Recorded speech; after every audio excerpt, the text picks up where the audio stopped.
Town Board meeting Thursday, March 27th. I move to open the meeting. I'll second that. Can you please rise and salute the flag? Pledge allegiance to the flag of the United States of America and to the republic for which it stands, one nation, under God, indivisible, with liberty and justice for all. It's a moment of silence for our brave troops worldwide.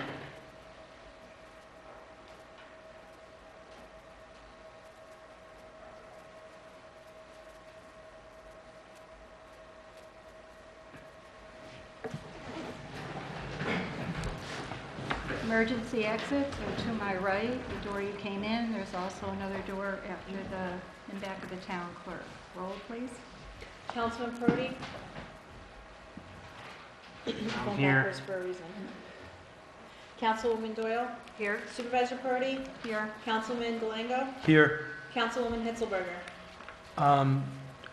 Councilwoman Hitzelberger asked me to just apologize for her. She is not going to be at the meeting tonight. She had emergency oral surgery. So,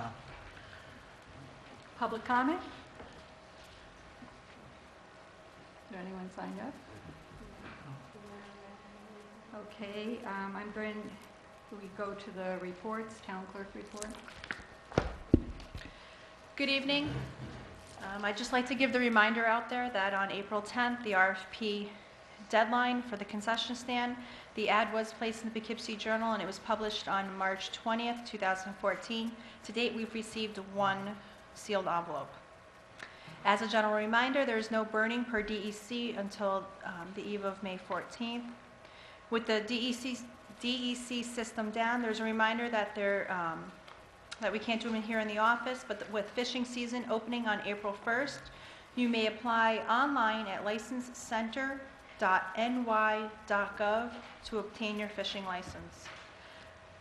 Earlier this evening, I've distributed the minutes from this past Tuesday's meeting of March 24th. As a follow-up from our last town board meeting, the planning board and ZBA training update to follow up on some points that were last asked of the clerk. To date, I have 3 training certificates for 2 planning board members and 1 ZBA member. As it turns out, as of yesterday, one of the planning board members' certificates is now expired. So if there are any planning board or ZBA members watching the show tonight, I would encourage you to please remit any training certificates that you have to show the town board that you are in compliance, if you can remit them to the town clerk's office. I know some emails have been circulated from board members to all of our committee chairs. As a reminder to all of our committees, that minutes of your committees are to be turned into the town clerk's office so the record may be maintained. Wastewater, the last one was 11/9 of the year 2009. Enhancement, last minutes were of January 18th of 2012. Affordable housing was 5/9/2005. The water district is current, up to date with their last meeting of being March. CAC's last minutes that were turned into the clerk was January of 2012. And recreation's minutes for the year of 2013 are not current, but they are current now with 2014. And I believe from what I found out with recreation, this may be the case on the other committees, that the minutes are to be turned into the town clerk's office so I can maintain a record and they can be provided to the public when they are asked upon and called upon.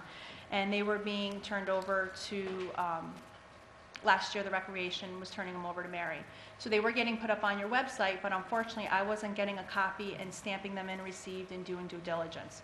So if all of the committees and commissions that are out there for the town of Amenia, if you would be so kind to give me a call in the next week, and we can, I can show you what I have on record for you, and then I can do what the town board is asking me to follow up on. Just one last thing is that lawn bids, last year, this is usually the week that we would advertise, and I would make a recommendation to the board that you authorize me to go ahead and make the legal notice to the bidders. I would propose that we put it in, send it to the Millerton News tomorrow. That way it would be advertised next week, and then bids could be due on April 10th and I've updated the spec sheets, if you want to take one and pass it down. It's the exact same spec sheets as last year. I would So if you like us just to wanna- review the specs The before we specs. advertise, in case we want to make any changes. Okay, because it does, I mean, it won't be advertised until next week, so I don't know if a week is enough time for you guys to review the specs, just to get that process going. Because it would be a mowing season of May 1st to November 8th. The locations, I know you guys every year like to review and make some updates to them, but it's the aspect of the clerk getting them into the newspaper in a timely manner so that way the bidders can reply. Well, that's up to you.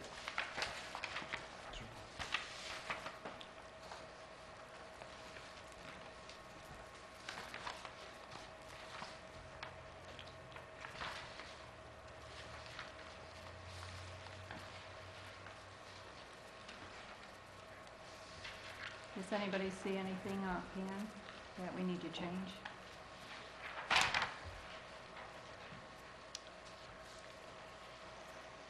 You know, we always talk about the sidewalks being weedy, and sometimes, you know, it wouldn't hurt to add in an optional bid for weeding the sidewalks, I don't know, once a month or something like that during the growing season. Yeah, just so there's not weeds 2 Growing feet up high to growing out of them. Yeah. 3 years ago, which I didn't bring the other ones down, you guys had an alternate bid Right. for weeding, so I can mimic that Yep. and send it to the board tonight or first thing tomorrow morning, if you want to include Just that. to see what it would cost to add that in. And You know, 'Cause the honestly, language is already done. with the weeding on the sidewalks, it might be something to look into. Instead of paying someone to weed the sidewalk, why don't we spray them, like maybe twice a year? Is that possible? No. It has to be, they had tried to do that a few years ago. if you Marco? remember. Yeah, a few years ago, I think they tried to do that and they got in trouble. You gotta be certified to do that. You can only use approved products. So if you do go that way, that's the way you're gonna have to do it. 'Cause there So was, can you we have to should- notify people Yeah. because it's in a public space. Right. There's a whole regime. I don't know that it's, I believe you even have to be certified to Yeah. use Oh, those yeah. chemicals and all that oh yeah. stuff too. But I So- would think somebody on the lawn service might That's what I'm have saying. some. It might be something, you know, like Lawn Doctor or Green Thumb or something. I imagine they're certified. We It could just word might be something to look treat into. Or Mhm. remove the weeds. That's to inside. find if there's anybody local that does that, or was I know there was a local people that were willing to get certified on it, so. might As be a talking- volunteer? Not the No, to be- volunteer, no, to be people that were gonna certified. bid. Oh, that's right. That's They right. were actually looking into To it get if they. paid. That's right. Right. That's right. Certainly. Arlene Iuliano. Does it by any chance, weeding the sidewalk in front of your home fall under the same category as you're supposed to shovel the snow in front of your house, off the sidewalk? I used to do that years ago. I don't know what it is today, but I thought there was a responsibility of the homeowner. I knew there was to the shoveling. Yeah, Now, you're gonna- I don't believe we have an ordinance on the book requiring homeowners to take care of the weeds in the sidewalk. You what? I don't think we have an ordinance. I don't know in if the you book. have, but the lawyer would know. Right. I but mean, I we mean, do, we do for snow. This was always an expectation. Now you're talking to a generation way back, right? Where we used to Right. do a lot of stuff. Okay, so we didn't charge everything, the taxpayer had to do everything, which is what you're coming to here. In the sense of you're now making it into a charge, it sounds like, and maybe in the, so I'm just Well- suggesting that is there any responsibility there that falls on the homeowner with the sidewalk? I mean, We can look okay. into it. I'll be back probably.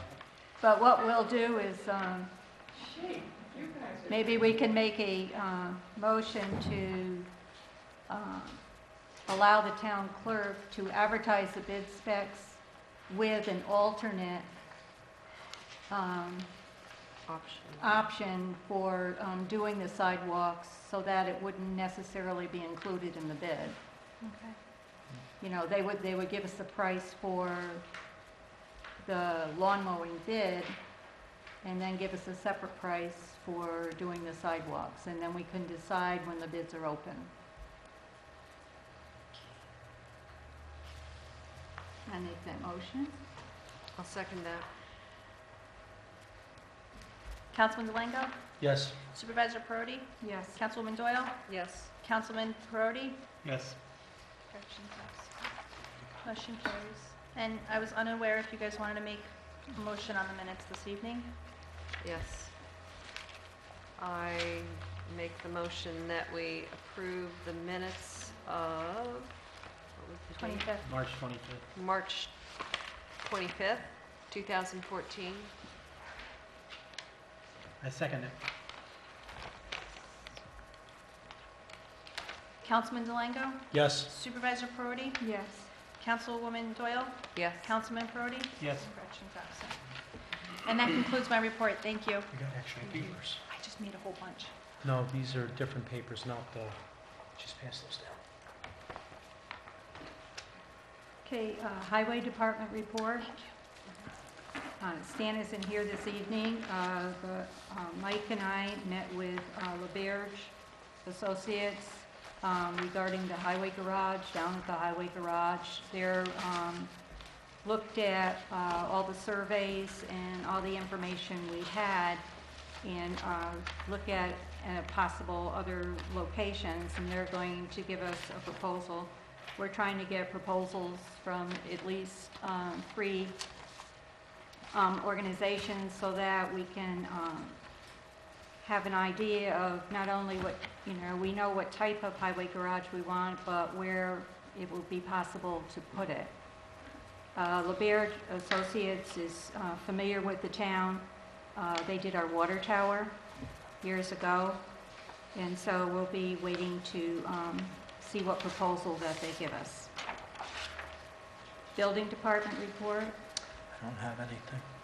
Okay, Water District report.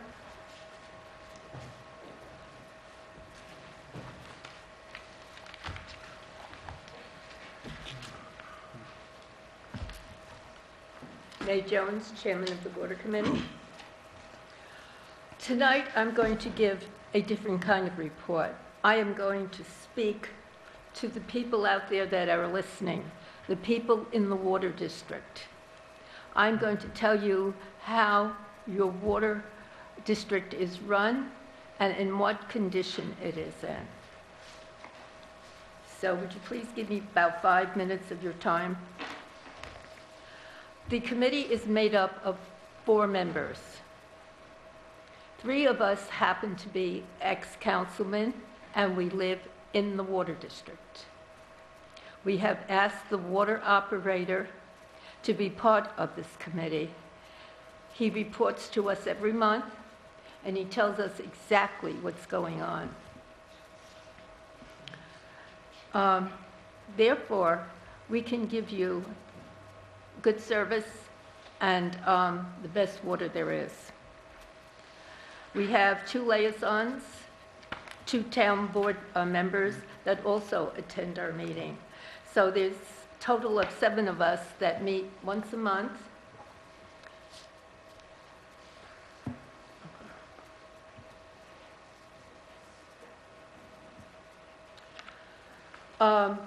We have 5 wells. 4 of them produce daily, and 1 is a backup well that we use only on emergencies.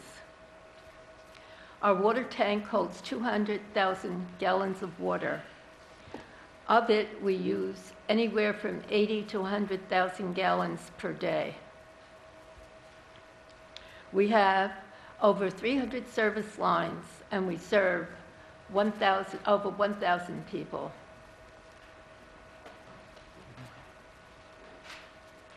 Over the years, we have replaced about 70% of our pipes. We are continually replacing them as needed.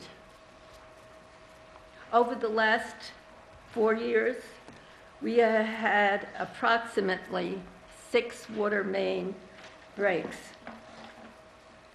We have repaired them, and the repairs were due to the weather. Evidently, when the ground freezes and as it thaws, it shifts and the pipes crack. And this is common to our area, and you all know that we do have very cold weather. We're in the process of writing laws and regulations for the district. This should have been done in 1964 when we purchased the water district from a private owner. So this is going to take time, so you're going to have to be patient with us. When we finish it, we will have it open to the public, and you can come in and look over the rules and regulations, and we want your comments before we present it to the town board for passage. Last summer, I had the opportunity to participate in a water inspection. It was a sanitary inspection. It was with the water operator, myself, and the health department inspector. He was very professionalism and very, very thorough. It took him all afternoon to inspect our facilities. And he inspected our distribution system, our pump houses, our sampling plans, and our tanks. And he examined every nook and cranny. And after he was done, we asked him, how did we make out? And he said we had no sanitary violations, which made us very, very proud and happy. And then after he finished, he relaxed, and he told us he loves to come to Amenia because our water district, there are no problems. It's one of the best in Dutchess County.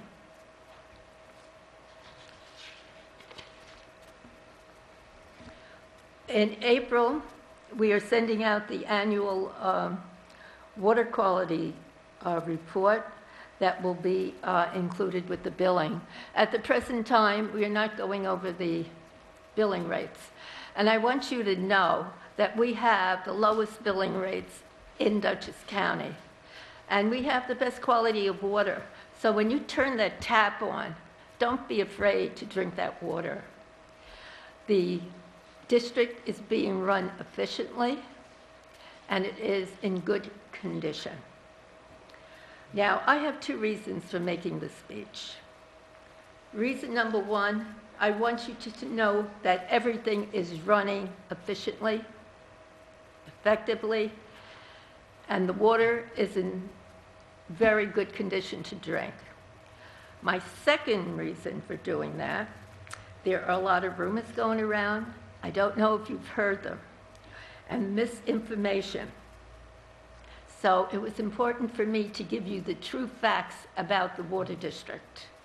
So when you hear these rumors, just ignore them because now you know the truth. Thank you for your time. May I just wanted to comment. I'm one of the liaisons for the Yes. water committee, and one thing in particular that they are working on are the guidelines for our water district. And you're going to have a series. You guys will put together the plan and then present them to the public, and then send them to the town board. Yes. That's correct. What is the timetable on that? We haven't made a timetable because we Okay. haven't started. Okay, and if there's anything that we can do to help you guys facilitate that, because I think, given the issues that have come across over the past few months regarding the water district,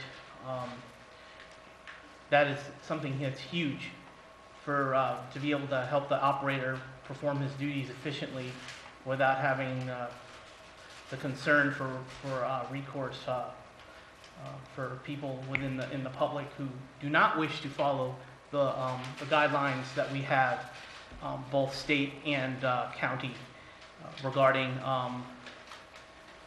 the commingling of well water and town water. As you well know, we received a letter from the Department of Health regarding that. The person in question who did put our water district at risk has been mitigating it and trying to rectify the situation and has done so. But there's still areas of question that we have trouble with because we do not have these guidelines in place. That being said, these are things that need to be taken care of for the safety of the well water of the water district. I know from my standpoint, the backflow regulator, that's something important. You know, it's a matter of public safety and health with your drinking water, and it's something that we need to move forward on. And there would be those provisions would be in addition to the actual guidelines that you guys would finish once you present them to the town, correct? Yeah, right now, the person in question has to go according to the health department rules Okay. and regulations. And they have to comply with them. Now, it's in your hands. But the town itself the people in the water district have no cause to be concerned at this point because the people in question have Somewhat. have resolved it and no longer commingle the well water with the town water, correct?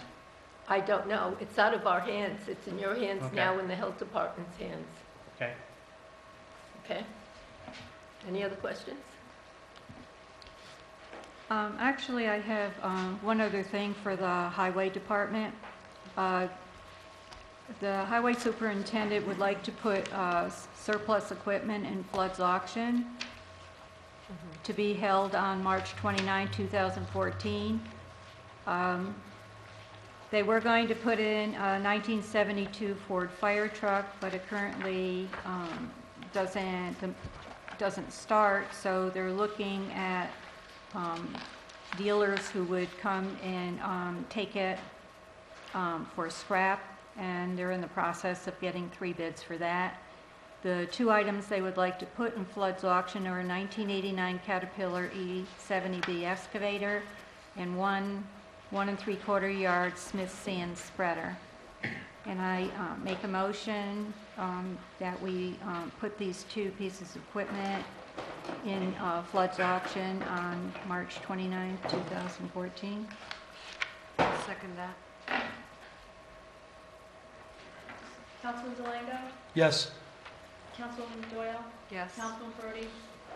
Yes. And Supervisor Brody? Yes. And I believe the people are here for Amenia Town Hall garden gift presentation.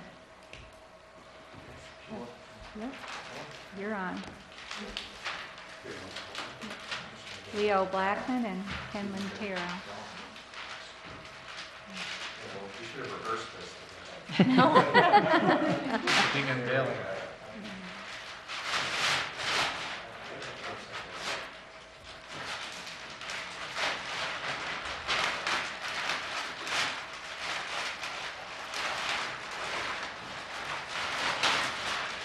It's like a Christmas present. It's like a big Christmas present to Amenia. Well, it is. It is a present. Good evening, council people and citizens and people in TV land. Ken and I got married 2 years ago, and since we'd been together for 25 years, we didn't need a toaster, so we asked all our guests to make a donation to a garden project for Amenia, which they did, and we contributed some more, and we asked Marcia Kaufman, our across-the-street neighbor, who's a professional garden designer, to we looked at a number of places, but it seemed like the best spot was around Town Hall, since it's getting used fairly heavily now, and there's no foundation planting. So we We came up with a plan. We would pay for everything, the excavation and the improving the soil and the plants and the planting, and we'd take care of maintenance for the first 5 years. We are getting prices for all those things now, but I wanted to come before the town board and just make sure that it was something that people felt comfortable having. So I'll do a, I may have to do this without a microphone so you can see it. I mean, so you can see me. You want me to hold it up so you can talk? Oh, Now we're talking. very high tech.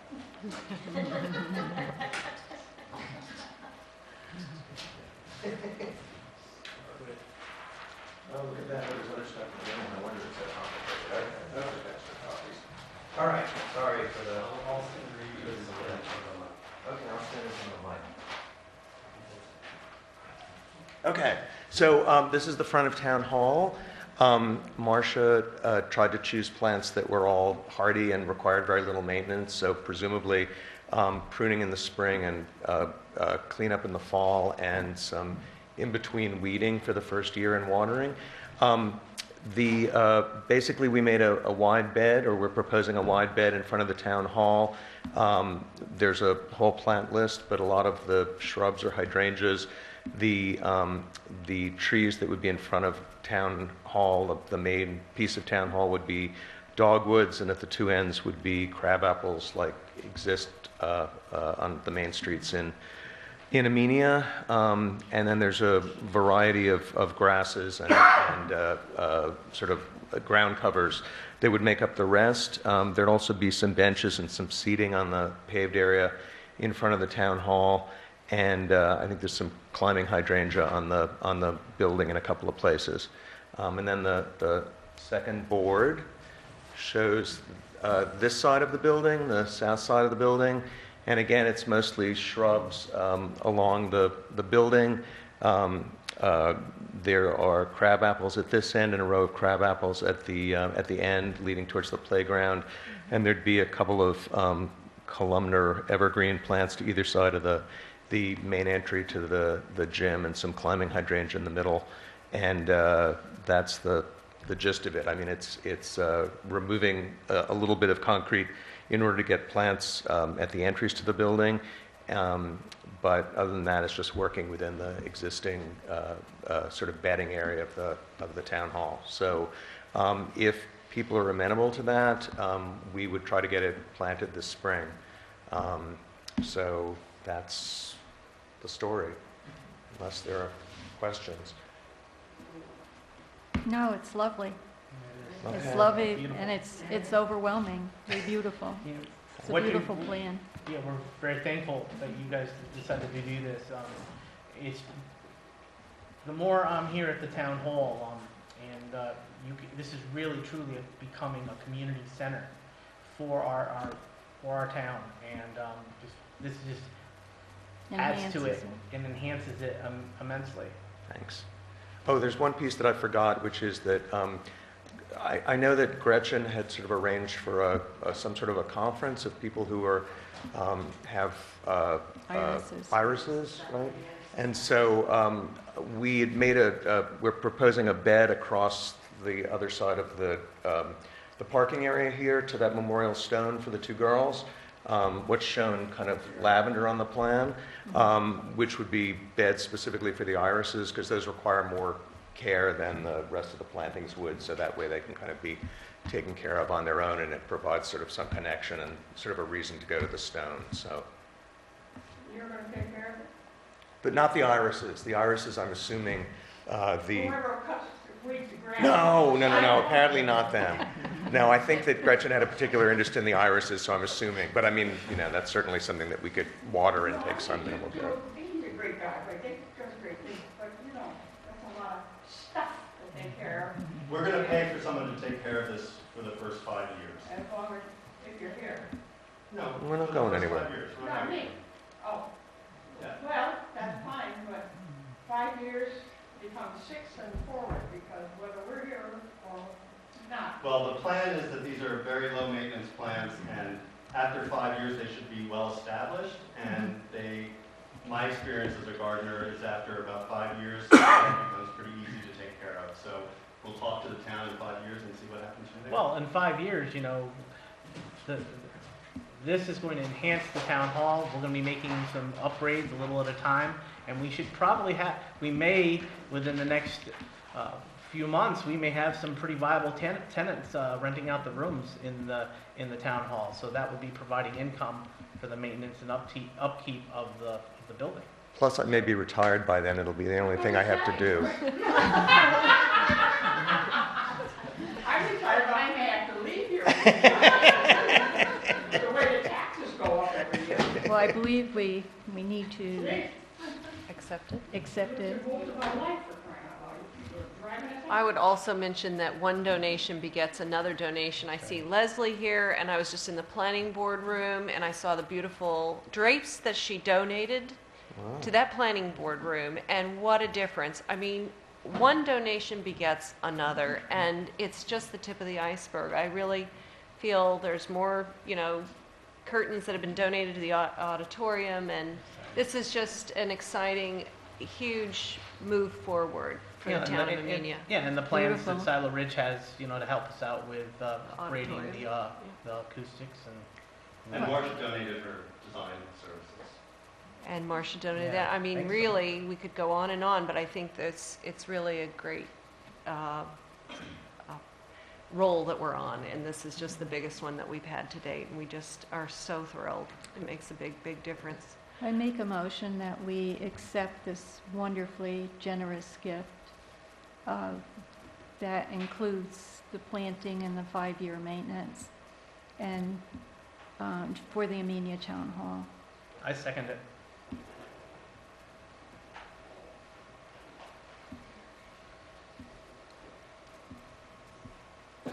Councilman Delango? Yes. Councilwoman Doyle? Yes, that'd be all caps. They all shaded it. Yeah, the big smiley. Councilman Prodi? Yes. And Supervisor Purdy? Yes. Thank you so much. You're very We are welcome. just overwhelmed by your generous gift.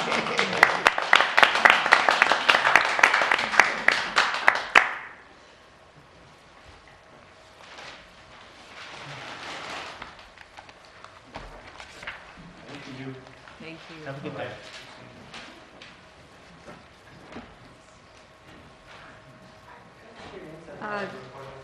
Grant report, we don't have an updated grant report. And is there any other committees that are here?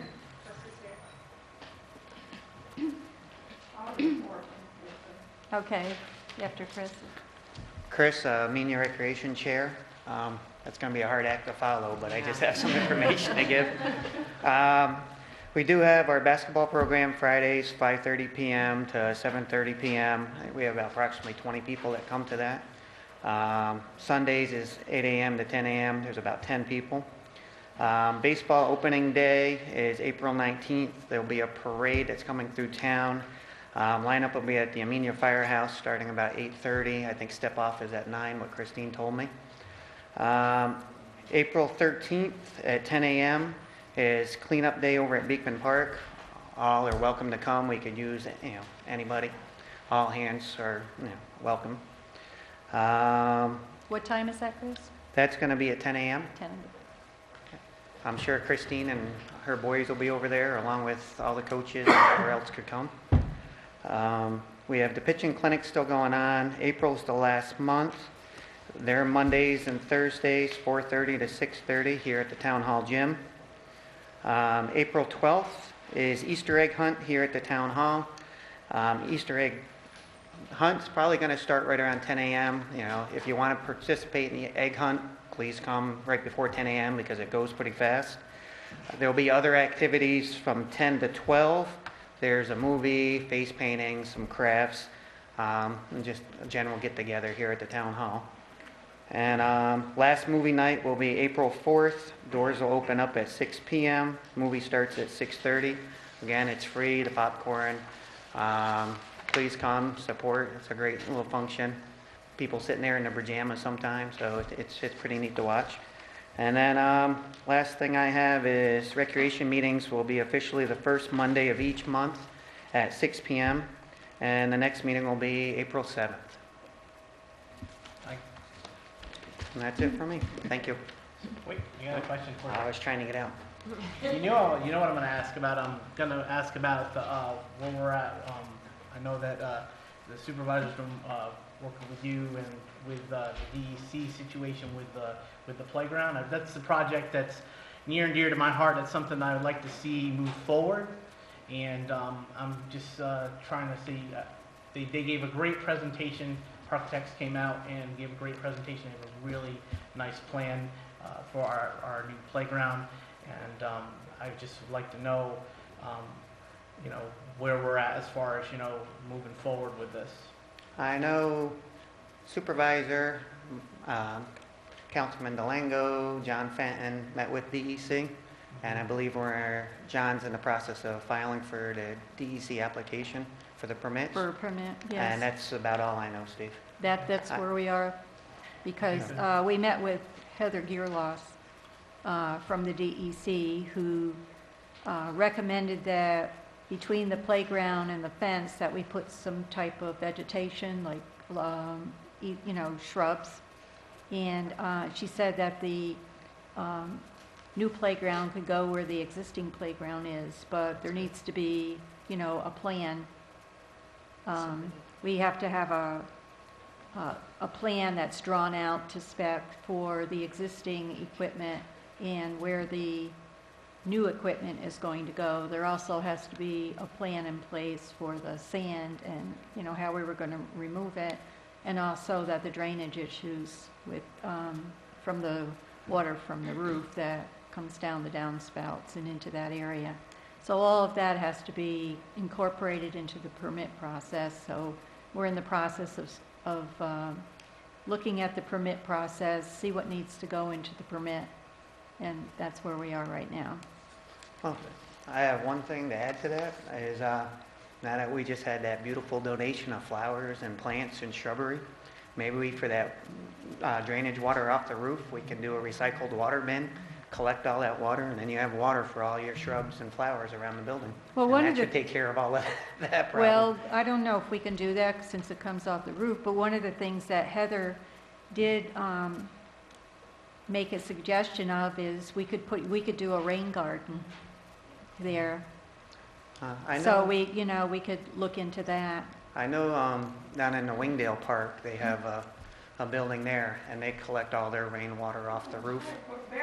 And it goes into, all the gutters go down to one barrel, has a little spout on it. They fill up the, people that want to come around and water the gardens. There's little pitchers there. They come around, fill it up, walk around and spread. We have to, we Just an idea. Yeah, the only thing we were told that we can't do is we can't set the drainage so that the water goes into the wetland. That was a no-no. So we just have to look at all other options. Right. There we go. There's a perfect one. Looks like Thank we you have very some much. ideas. Thank you. Or keep working. I don't have anybody here from CAC, but I will mention that we met on March 17th, 2014. We have minutes outstanding we need to get to you. I see that. We reviewed Anna Hayduck's proposal for Wasaig Park, which is, we described a little bit before, which was enhancing the Borden Park with eco-friendly, bird bushes, native plants and such that would be educational as well as beautiful, but most of all that would be friendly to wildlife, to birds and such. So we're going to be working on that on Cleanup Day, which is April 12th. We'll be meeting down in Wasaig and working under Anna's guidance, who's very good, enhancing that Borden Park area. And then we also looked over the maps for the Silo Ridge proposal, their new concept plan, and went over the findings from the previous master plan that they had presented.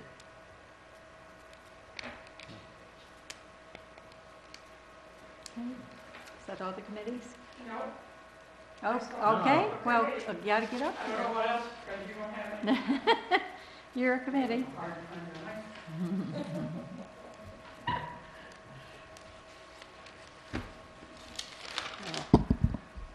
Arlene Yuliano reporting as town historian. That is an appointment of the town board. Okay? But it's not a committee, so I don't know really. Well, I edge in, all right? So thank you. First of all, I'd like to thank Patty Barron, and wish her good luck in her retirement. It's a big loss to you all. She right? could be But part I'm of our sure whoever- historical, she could be a historical exhibit in your hallway. It's historical. She's part of the history. I'm sorry. You see how they appreciated it? It wasn't meant to be funny. She really is part of the No, exhibit. it wasn't meant to be funny. Oh. I don't think. No, I think it's just Certainly lovely. wasn't, so. No, she's part of our history here. I'm just trying to be polite here, people. I'm just trying to give my respects to Patty Barron Absolutely. as a person, and I'm sure a lot of people in the town of Amenia would be glad that I'm saying it, Well, I so to certainly speak. have a lot of fond memories. Did a great job over the years. It's I- like, a lot of others, but I mean, it's her time right now, and you're gonna miss her. I miss her too.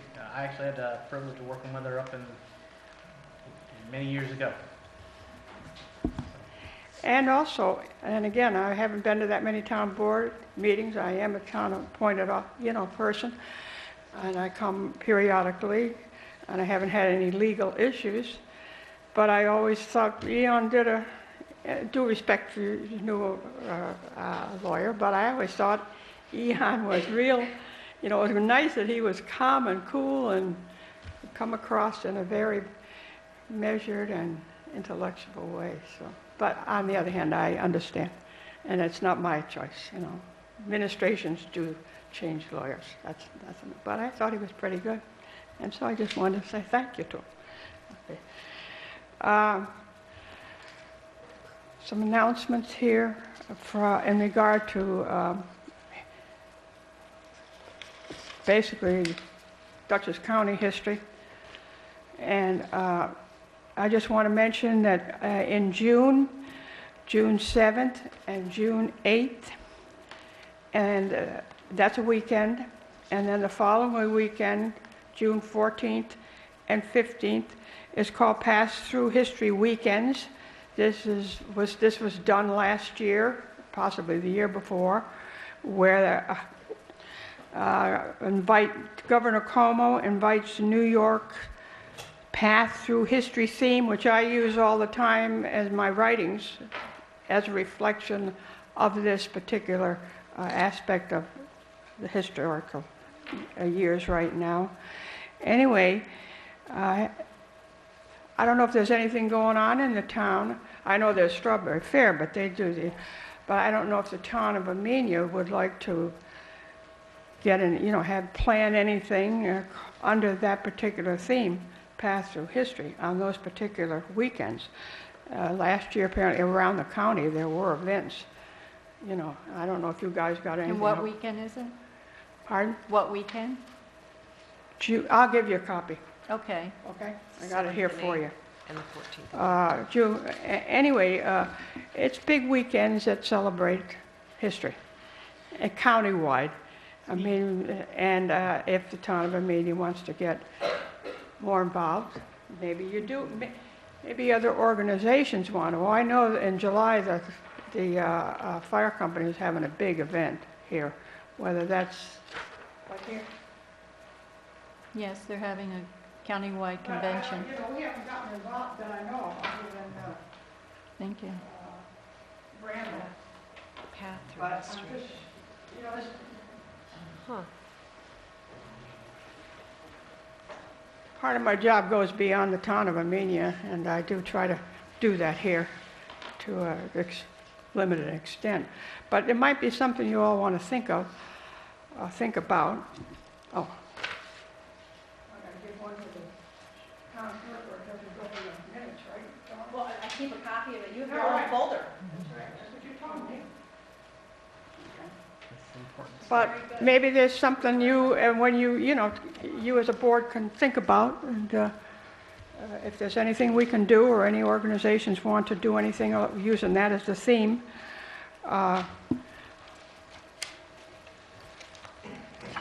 I do, yes, I do have displays out on the, thank you, Town Board, out in the hallway. That's all. One other thing That doesn't, pardon? there's one thing that, I was in the supervisor's office and I noticed this huge picture of group photographs of the entire community from many, many, many years ago. And it was, And I have it moved to the hall. yeah. I don't have anything to do with the hallway other than I do use that one section. Otherwise, I don't know if that's what you're implying. I don't think you are. No, he's But I just don't have telling you, any- he's yeah. just telling you where it is now, so everybody can enjoy it. Exactly. So everybody can enjoy it, it's just. Well, that's up to you guys. I'm just, you're not catching? Picture that in the back of the firehouse above the file cabinets. Yeah. When we moved here, it went to the supervisor's office. But now they've moved it downstairs onto the first floor, so everyone in town, when they Oh, come that's in, good. they can see an old town Right. picture of all Right. the residents. Well, again, my displays that I do are real, hey. Well, I They're enjoy my it. pictures, they're things I've cut out of the paper, there's things that, I've collected. All that is basically my stuff, or else copies from the Historic Society.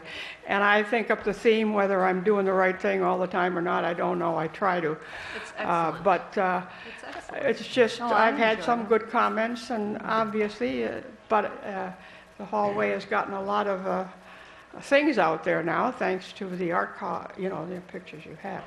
But I mean, if it's all right with you, I'll continue to Oh, absolutely. use that area, and those are my kids out there on the, in the snowbank at this time.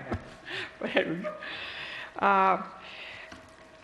anyway, and I also put out information in a folder like this that has to do with events that are around the area, around the county, for Dutchess County Tourism's calendar.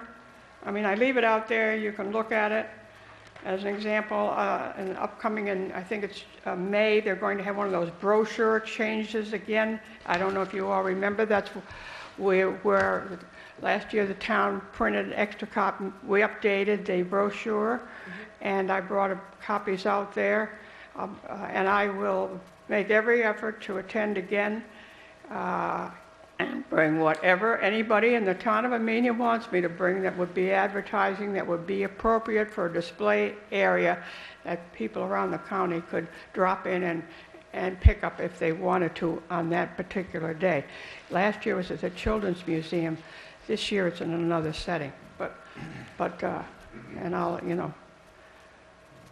so there is information out there in general, and I change it to the best of my ability.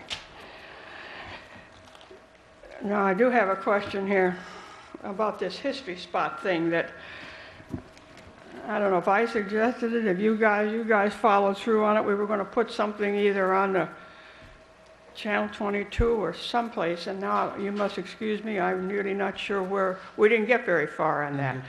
And rightfully so, maybe. But I don't know if you want me to still, what's going on with that? I don't know. Did you In wanna other do words, like a it was a spot? blurb. I get Right. that I wrote up as Well, we can But you guys scan gotta and figure it out. email it to Mike. I couldn't reach. I mean, I've had trouble reaching you all, and I have talked to Dawn, and I understand what's going on. But I mean, I think you're going to have to contact me at home through my email address at home, as an example, which that's what's Do been going on. you have something with you that you want to I got left put up it there? with you. Yes. Oh, okay. Want Okay. to try again? I don't know what you want to do, guys, and whatever you Hey, want. I have no problem with you, give us a copy of it now. We can get it, he's right here, Mike is right here. There he Well- We can take care of it right now. I know that. I copied them, and nothing happened. And again, it probably is my error, or else there was something going on with my computer that it didn't transmit. Whatever. Well, can she, But I don't know Why what don't you you want to just do with about it. give You it may to want them to talk now? about it at a different time. We don't need to take up your whole board meeting. Okay. How you, right? You guys decide. I'll be glad to participate in whatever way you want. If Do you want to leave that with the town clerk? This is a rough copy. Is that exactly what you wanted to go up there? I'll double check it when I'm sitting here reading. Okay. I think so. That's Yeah, my okay, why copy. don't you just check it? And Or then- else I can bring her down. Yeah, before. But again, you know, and then we were going to have pictures possibly. I had the resource of Gary Thompson. The Historic Society may be able to be involved here because when you first started talking about this as a possibility, you said, well, we have something every week. That's a lot for, I mean, I could do Well, it, we but. were thinking on the website with the pictures, you know, you Oh, could put the pictures oh, on the see? website. Okay. If you get the pictures into the whatever form for the Ah. computer, PFD or whatever they're called, we could put them on the website and people can actually scroll through them and stuff like Yeah, that. see, I'm off onto the Channel 22 thing, which means I may not even be on the right base, right? Yeah. Well, you could do Channel 22 and we could do the website also. Well, you guys figure it out. Yeah, why don't you just I'll bring leave in it. what you want and give Yeah. it to Dawn, and then we'll go on And, from there, but- okay? As far as some of this email stuff, I'm going to have to do some stuff by hand, and I know that's not right in this day and age, right? You have to, anyway, we will, okay. But I'm willing to do whatever you want in that regard, if it's possible, you know, ultimately. Whatever we can do to help, get it done. Yeah. All right, now I'm going to get a little out of that role, but on the other hand, I'm not talking to you as a Granger. And over the years, the town of Amenia has been very good in having a proclamation read, April as Grange Month. I've got something prepared here, Victoria. If you know, if you would like to do it for us. Since April is a few days away. That's a job. I don't know if you know.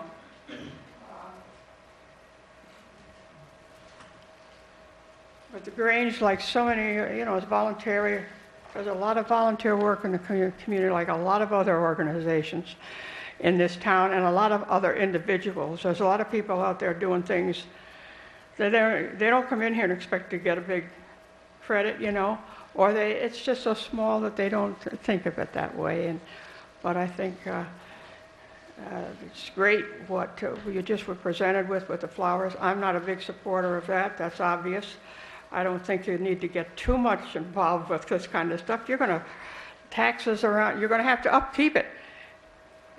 And that's a big thing. And I don't think we're always thinking about upkeep. But back to the Grange, if you would like to do that for us, the Grange would appreciate it. This is a Stone Church Grange, and it's located in Dover. Most of the members are from Old Amenia Grange or else live in Amenia, but anyway, the Grange is a great order. And they run the dairy bar up in the fairgrounds. If you don't remember anything else about them, they have one of the best. Okay? So that's enough, I think, right? Thank you. I believe so. Proclamation, April 2014 is Grange Month, American Values, Hometown Roots. Whereas the National Grange of the Order of Patrons of Husbandry was organized in 1867 to serve the American people. Whereas the service through educational efforts of the Grange and its members have aided innumerable people, both in and out of the order, to reach their full potential as leaders and people. Whereas Grange members have performed uncountable hours of service projects to improve their communities, to better the lives of their fellow citizens. And whereas the service of nonpartisan legislative advocacy of the Grange through the unified efforts of its membership have immeasurably benefited local communities and our nation as a whole. Whereas the fellowship and family atmosphere of the Grange serve millions of Americans by strengthening the social connections through a multitude of activities. Whereas Grangers are supportive of agriculture, rural America, and American values as those form the bedrock of American society. And whereas the Grange continues to serve every American through our hometown roots. Therefore, be it resolved that the Stone Church Grange, number 1561, offers this proclamation of April as Grange Month for the year 2014 in the spirit of fellowship. Proclaimed March 27th, 2014 by the Amenia Town Board, 4988 Route 22, Amenia, New York, 12501. Can I make that motion? I'll second it. Councilman Malengo? Yes. Councilwoman Doyle? Yes. Councilman Brody? Yes. Supervisor Curry? Yes.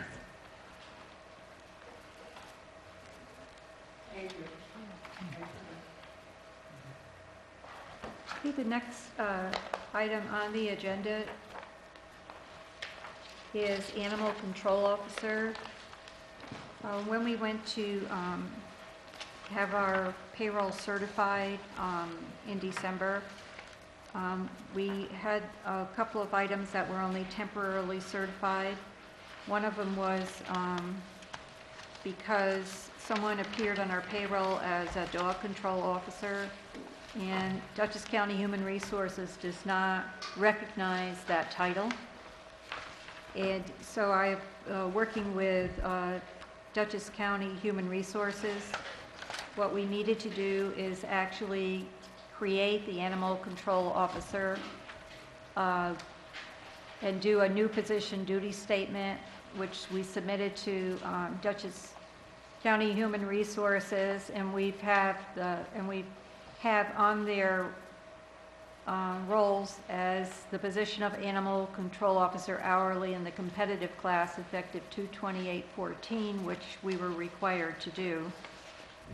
We were given, it was temporarily certified till February 15th, and then I received another letter in March, which they recognized that we requested the eligible list for animal control hourly, and it said we will need to exhaust the eligible list before you can make a provisional appointment. Unfortunately, the current person who we have as dog control officer, that title wasn't recognized by Dutchess County Human Resources. We had to create the title of animal control officer, and we're required to, now that we've created this position there, we're required to go off an eligible list and send letters to all the people on the eligible list. And there were 9 people, which I did, and we had responses from 3 of them. So going forward, what we need to do is, per Dutchess County Human Resources, we need to interview those 3 candidates. The current dog officer that we have, he can apply for the animal control officer position, but will have to take an exam. And so far has not chosen to do that. So per Dutchess County Human Resources, we need to set up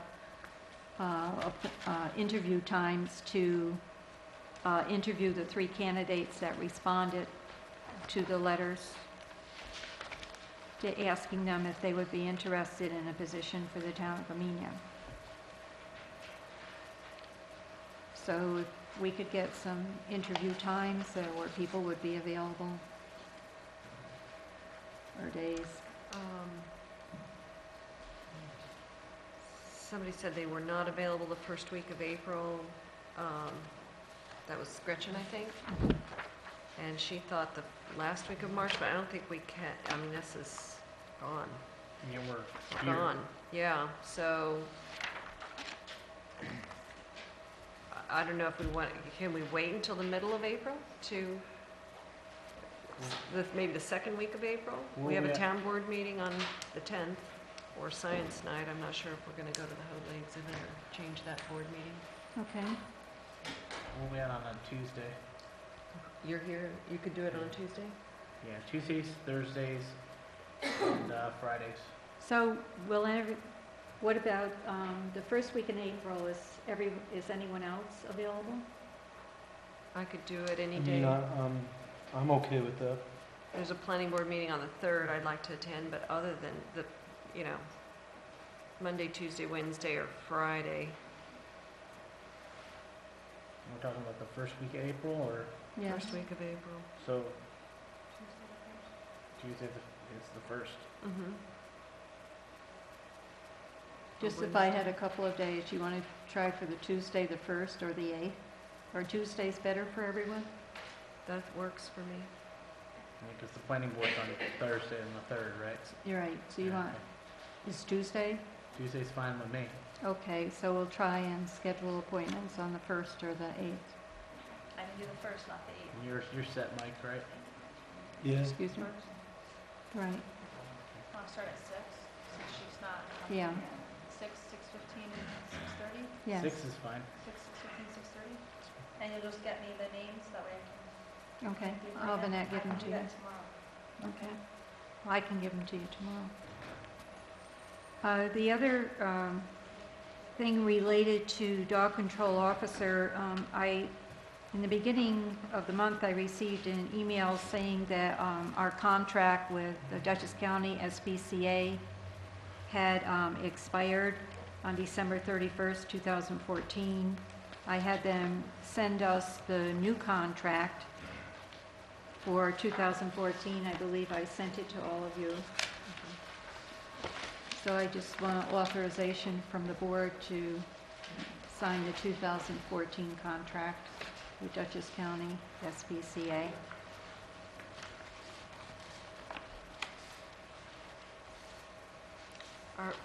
So this is for a full year, so, well, Yes. retroactively through December 31st. Right. I don't think we have any other options, right? No, There's we no don't other have option. kennels, and this is the only way we can comply with ag and markets.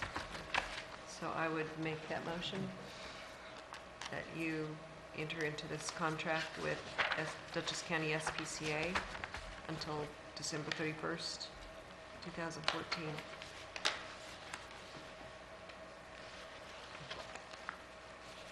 Is there a second?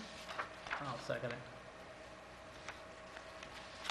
Councilman Delango? Yes. Councilwoman Doyle? Yes. Councilman Prody? Yes. Yes. And Supervisor Prody? Yes. Okay, accept, reject bids for doors at the pump houses. At the present time, we're going to reject all the bids. Because they are different, and we're not ready to They're different, and proceed at this we're time. not ready to proceed at this time. I don't know, we did meet with a security system company today. We're looking at different options we have to secure the water, supply, and to make sure that we don't have issues there. So basically, we're going to reject the bids for the doors being replaced, and if we need more bids, we'll send more out, and get comparables. Okay. And as far as the security system, what type of options did they? Just started today, Steve. Just started. Yeah, Okay. as soon as they get some stuff, we'll, All right. we'll and definitely circulate it. Any additional meetings and stuff, I'd like to be a part of that. Okay. I'll see what I can do, work and everything.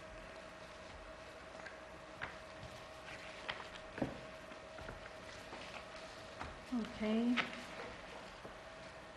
And HVAC update. We have the one report from, was it CT Mail? No, Morris Associates? Morris Associates. I mean, it's a big problem that's coming up quick. We have, we're talking 2 months, we're gonna need air conditioning. Yeah, what they're proposing is, they actually walked through the building and looked at what we had here. And what they're recommending The most practical method of providing air conditioning to the building is to install a variable refrigerant flow mini-split heat pump system. The fan coils should be installed in the key areas that require air conditioning, such as offices, auditorium, corridors, vestibules. Unless otherwise requested, the gymnasium or restrooms do not necessarily require air conditioning. The proposed system will be capable of providing economical heating to these areas as well. However, we recommend that the existing steam heating system be utilized to heat the non-air conditioned areas, as well as heating for the entire building during extremely cold weather. And then based on cursory observation, it appears the building electrical service will require an upgrade in order to provide power to the new equipment. We have included budgetary cost estimates for the air conditioning upgrades. Since we only have 400 amps to the building, any kind of a heating cooling system that we add, we're going to have to do some electrical upgrade. The actually budgetary cost ranges for air conditioning, the mechanical scope was $275,000 to $325,000. Air conditioning plumbing scope, $5,000 to $10,000. Air conditioning electrical scope, including the new service, would be $100,000 to $125,000. Engineering costs, $46,000 to $56,000. Total project cost would be $501,000 to $616,000. We are getting other quotes. The other estimate we had, in addition to having a couple of local persons come, was also a study that was done by Jonathan Harkness, who met with the former supervisor and Darlene Reamer, and who hasn't completely finished it. But the tentative budget for that amount for a geothermal system is $905,000. To which we recommend adding a 5% contingency of $45,000. We haven't made any decisions. I think what we probably need to do at this point to try and decide what kind of system we need to put in here is put together some kind of a bid package to go out and actually, allow contractors to come in and look at what we have here and tell us what we need and what the cost will be.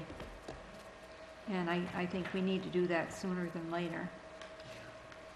Will they include operating costs so that you can see the whole picture, not just the cost of installation, but the O&M? That's going to be all part of the bid package. They would That do would be that. everything. Yeah, that would be all part of the bid package. I would also include the auditorium just for informational purposes, if nothing else, so that we know what it would take to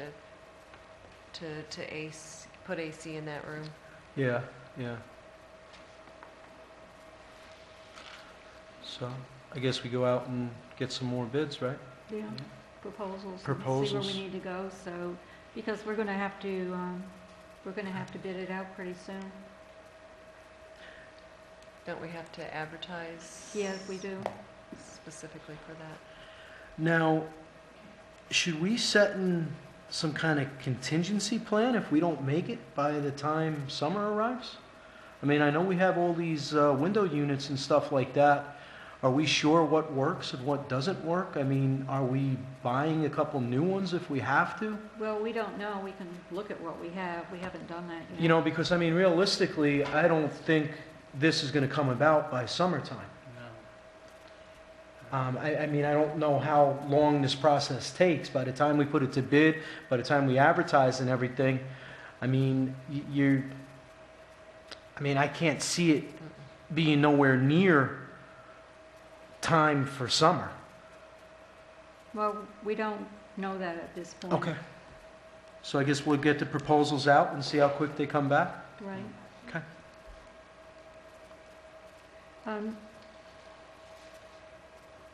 One of the, I had something sent to me on behalf of the Parkinson's Disease Support Group of the Mid-Hudson Valley. about, we joined the U.S. Senate year to declare April as Worldwide Parkinson's Disease Awareness Month. We've just, did a proclamation to have April as Grange Month. However, I think Parkinson's disease awareness is a very important thing.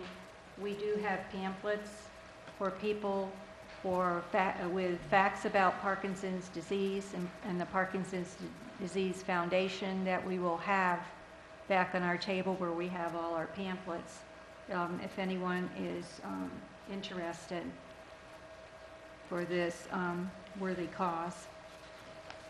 Public comment?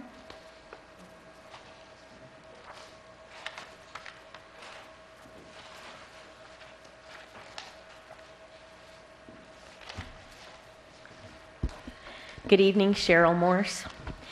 I came tonight because I was a little concerned about an article that the Millbrook Independent published in a recent issue regarding the water department and how the water system is run here in town. And I just want to thank Mae Jones for that explanation she gave tonight. Because it's very disturbing to me, the rumors, the inaccuracies, the untruths that have been going around about how the water department's being managed and what's been going on. I think that everybody involved is doing as good a job as possible managing the water department here. We get reports. It was very clear in the meetings that I've attended or watched rebroadcast on YouTube about the cross-contamination issue and compliance and who was supposed to comply.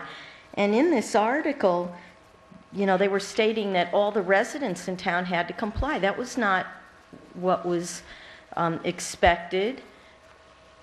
It were those commercial entities and those multifamily dwellings that would be a risk to the public water supply.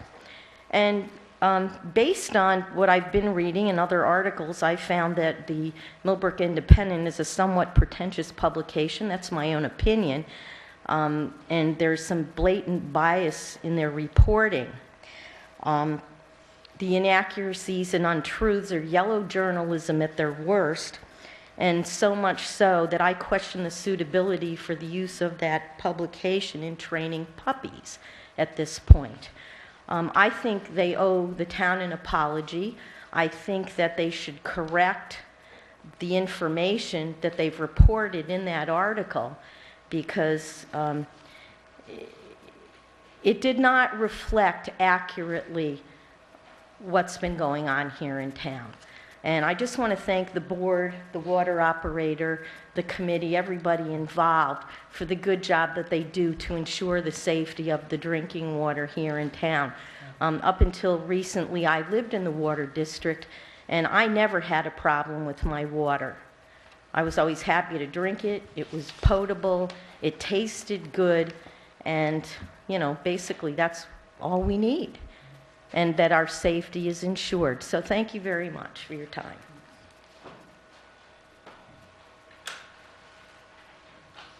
Is there any other public comment?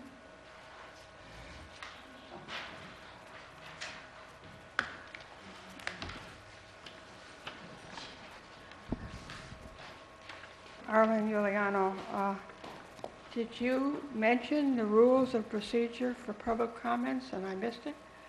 It's on the agenda, that's all. I just wondered what. Yeah, that's something that we introduced several weeks ago. And it probably... It's posted on the wall. Right. They're posted on the wall. All right, just a question relating to your presentation about having benches all around the town grounds.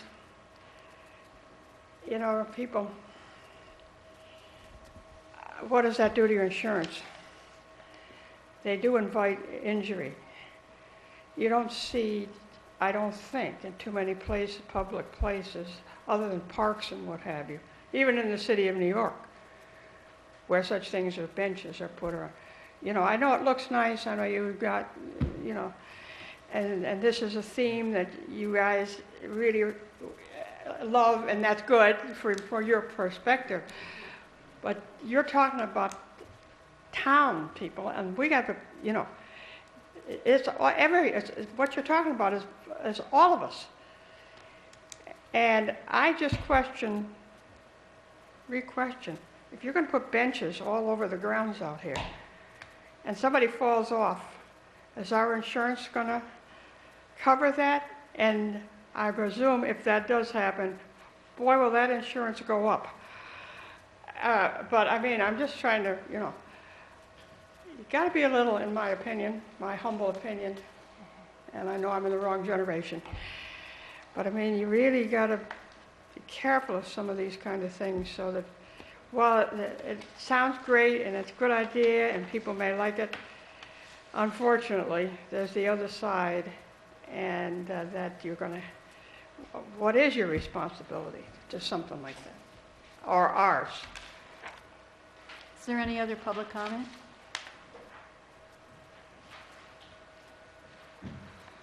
Town board comments? Go ahead. You can go, Steve. Yeah, one thing in particular I'd like to bring up, and being that I'm one of the liaisons to the wastewater committee, I was at the last meeting that they had, and I brought up the concerns. I did see the public presentation on YouTube. I wasn't attending there that evening, but I did see it, and I watched it from beginning to end. And I brought up the concerns to the wastewater committee, and I figured this would be a good time to bring them up at a town board meeting, since the next step is it's going to come to us.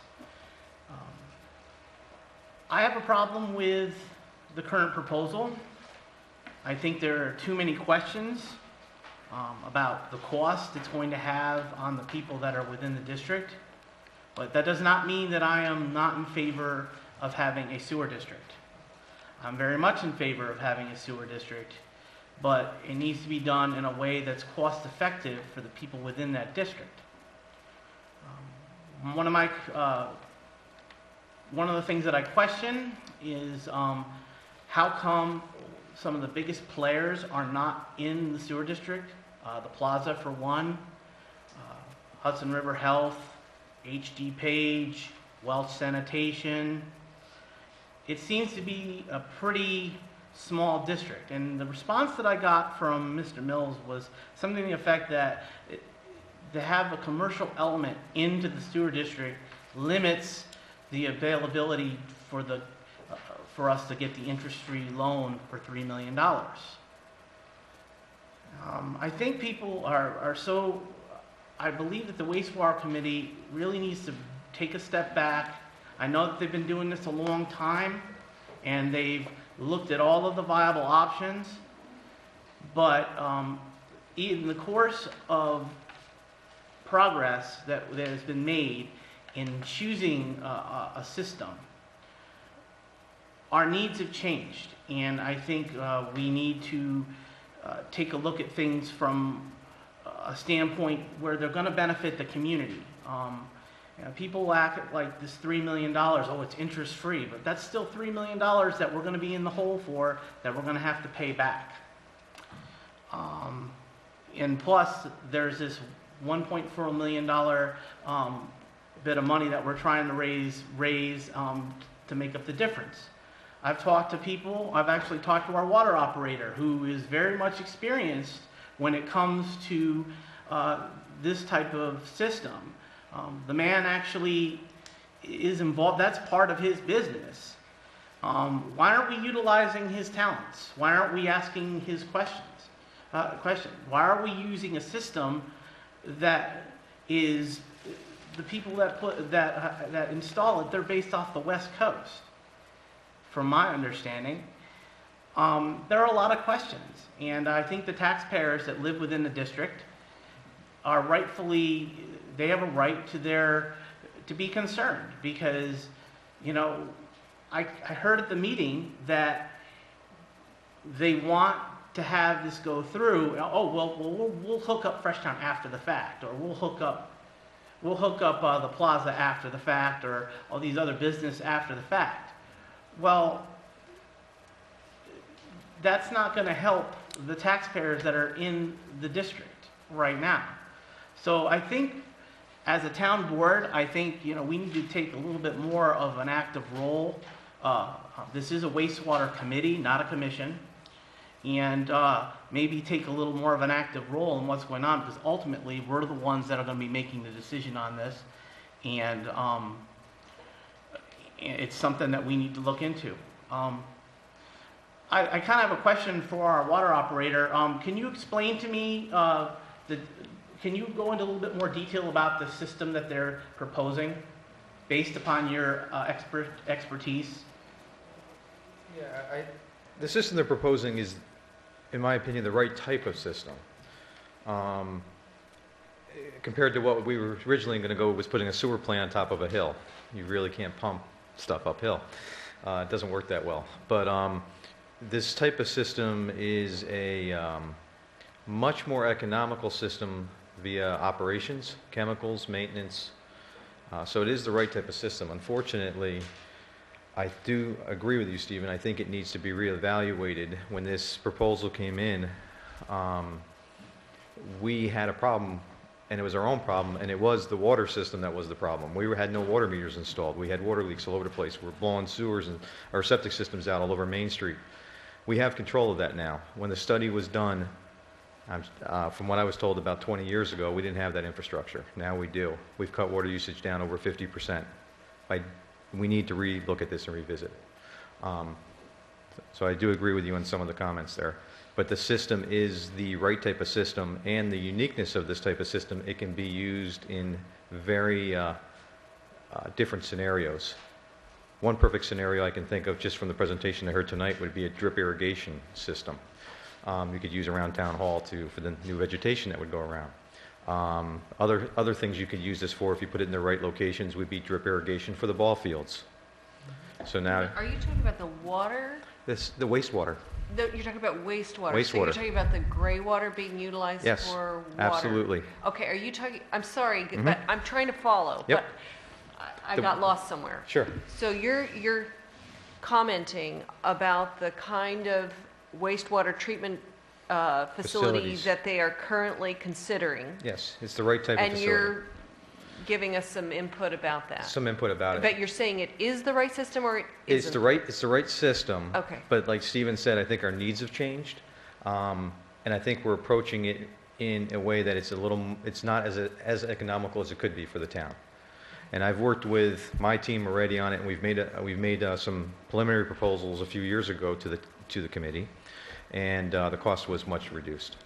And it is splitting the system up into decentralized locations. And also, don't consider the water that comes out of this stuff as dirty water. It is gray water, but you can treat it up to 90-95% treatment on it. You can do phosphorus removals on these, and you can use them, and they're being used throughout the states in even drip irrigation. So like I said, ball fields. You're looking at redoing your ball fields and putting sprinkler systems, redoing the sprinkler systems and all that. You have a perfect opportunity to put a drip irrigation system in. You have drip irrigations you could put here around Town Hall. Recycle, reuse. I mean, this technology is much greener than conventional sewer systems. It's much cheaper to run. The operations of it is very low. And Stephen did allude to the manufacturer, and I'll give you the example of Hillsdale. The manufacturer of that system over there is from the West Coast. Please really don't get the song and dance about this system is redid Hillsdale. Really look into it and look into the problems, look into parts supplies, who is your local vendor supply. You definitely want to use a system also. That's what the DEC is looking at, and I've been approached already. The DEC is looking for local support and local products, and these systems are relatively new. You know, they're scary to people because they're new. It's not conventional sewer. It's something that's a little different, but it does work very well, if you use the right application and revisit this. And I do agree, this wastewater committee, and I'm part of it, is... So, you're yeah, on it, I'm on right? it. I'm on it. Okay. All right. Is acting like a commission, and I totally disagree with it, and my lack of attendance is because of that. And also, I've asked to be put on the I've asked to 2 times now to be put on the record at the last 2 meetings. I want a new study done on what our actual usage is, because our water usage is nowhere near what it used to be when we had these problems. We had no control of the septic tanks at that time because people had free will of the water. Remember, it was just a flat rate. You could use 100,000 gallons or a gallon, didn't matter. So who cared if you had a leaky toilet, running faucet? Now they do. But I thought that they redid our map plan and report Map plan, after map the- plan, but not study of our usage. You mean the feasibility study, is that what you're talking about? But the feasibility study is based on the map plan and report, It was done on old data.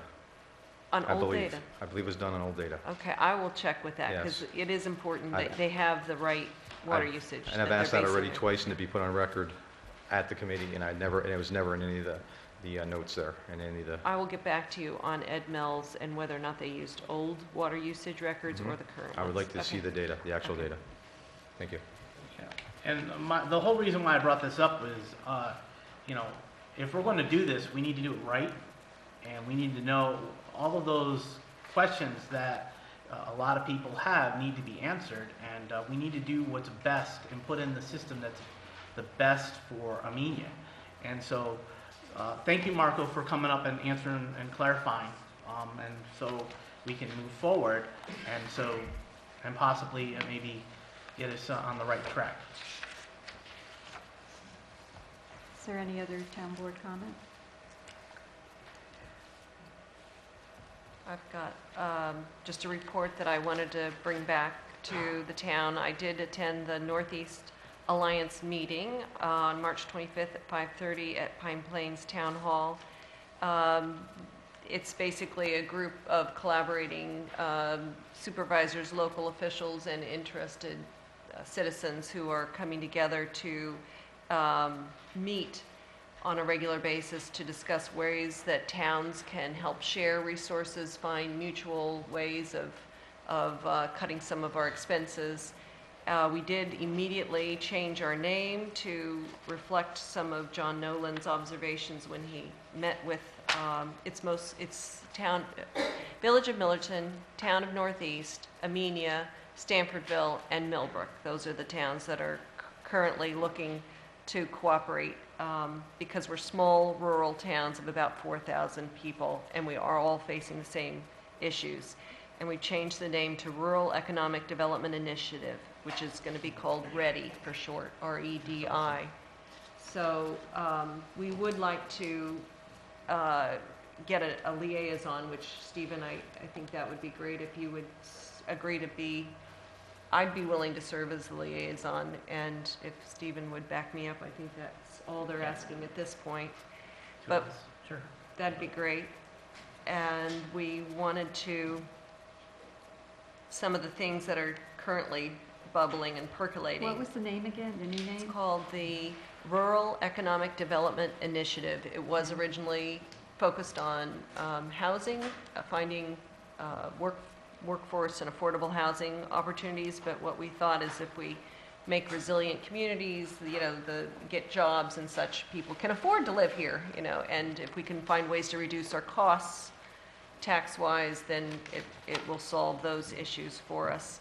That's our main point. And one thing that I brought up that I think we all share is the need for handling the ambulance issue, and if we can collectively work together to research that and find ways of helping our volunteers deal with the declining availability during daytime hours, maybe we can find solutions that aren't overwhelming.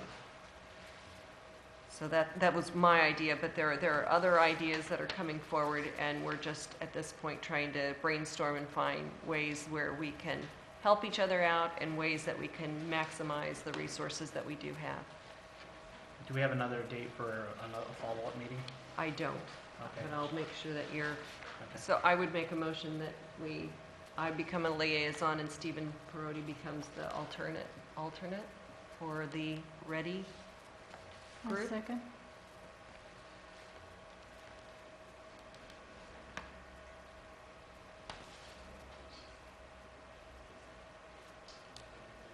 Councilman Zelenko? Yes. Councilwoman Doyle? Yes. Councilman Prodi? Yes. Supervisor Prodi? Yes. And then I just wanted to mention that cleanup day is definitely April 12th for a townwide cleanup. The transfer station is available 7 till 1 p.m. if you provide roadside cleanup or trail cleanup. You can get bags from me, or the town clerk is going to have some available during daytime hours, or contact me. If your group is going to do a big cleanup, let me know and I can work with you. But those bags of trash can be delivered to the transfer station free of charge. But I would like to know, which neighborhoods, so that they have enough bulk dumpsters available to accommodate everybody's roadside trash that day. So that's Saturday, April 12th at 9:30. I'll be here with some bags if you still need contractor bags and need some ideas of where to go. World Peace Prayer Society is going to provide the truck to go around and pick up large items that you might see by the road and need some help. So I can give you my cell phone number. It's 845-489-7826. So we can provide some help with larger items if you see them by the roadside. The other thing is that I was hoping to change our town board meeting on the 10th to another date so that we could go to the Science Night exhibit of the Ken Hoadley's Arrowhead collection from 6 to 8 p.m. at the Weebatuck High School Library. Do you want to move it to the 17th? I thought we were talking, could we maybe do it the 8th, or is that? Or do you want to do it a Tuesday? I was thinking on, Just real quick with the April 10th, yeah, you have notices that say the for 10th. the RFP for the concession stand Mhm. and now the lawn mowing bids. I think if the bids come in on that date, it doesn't matter if we don't have our meeting that night particularly, right? No, we can, We could the bids can open come them. in. Yeah, Yeah, we can open them at the, at the The next next one. meeting. So So we'll if change anyone's it to the watching 17th? this, We can meet because to the the other one already 15th, we'll do the advertised 15th. stating that they'd be open at Sure. that meeting, so. Oh. At They're the 10th? expecting, But that's- Passover. But I just, we could do it on the 15th. Did we say we were going to open them at the meeting or on that day? the meeting, because I don't open them during the day, I wait till the meeting. and then Okay. wait So till they the want to meeting. know that day. What time is the science? It's at from 6 to 8 p.m. Well, why don't, I mean, You wanna we meet could on a have the Friday? meeting, you would want to move the meeting to later? Either that or you can meet on a Friday. Anybody No, can meet I on? don't think so. I'd rather see the meeting pushed to 8 o'clock. Yeah, why don't we just move the meeting till 8 o'clock? okay, Okay, that's fine. We'll change the time of the meeting. All right. And that way we can keep it the same day.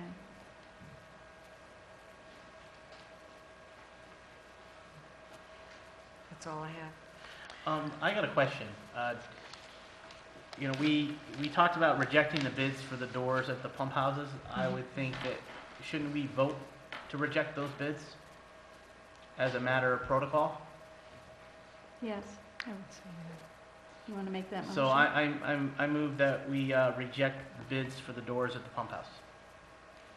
A second? Councilman Delango, Yes. Councilwoman Doyle, Yes. Councilman Prodi, Yes. and Supervisor Prodi. Yes. I did have one more comment. I think that we need to get our housing board new members for that. Is there a minimum number in our law to have? Because I know several expired. There should be 5, that's a 5 for, right? 5 Yeah, or 7. It's and 5. we're at 4? The last 2 years you've been short 1. So I think we should advertise for open seats on our housing board. Do you want to make a motion to have the town board advertise I the make seats a, in the housing board? make a motion that we advertise for the housing board position, open position. Are there any other open positions? From what I'm, what'd you say, Vicki? Are there any other openings on any other boards or commissions? Not that I know of. Okay. I'll second it. Councilman Delango? Yes. Councilwoman Doyle? Yes. Councilman Brody? Yes. And Supervisor Brody? Yes. Okay, is that all? Okay, supervisors report.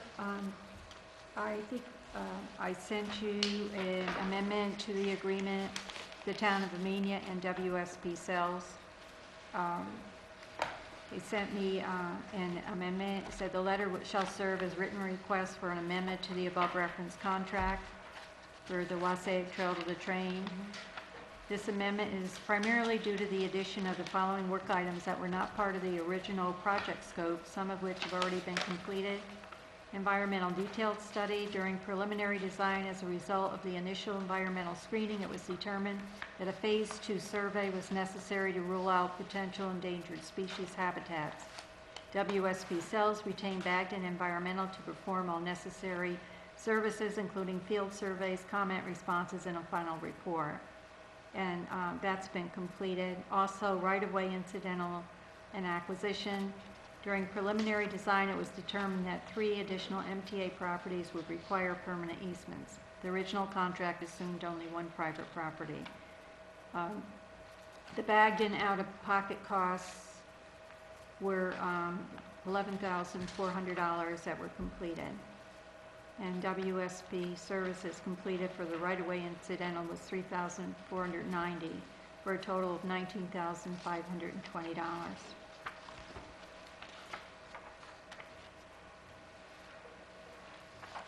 And I need someone to authorize me to sign the amendment to the original agreement for WSP Cells for the additional work.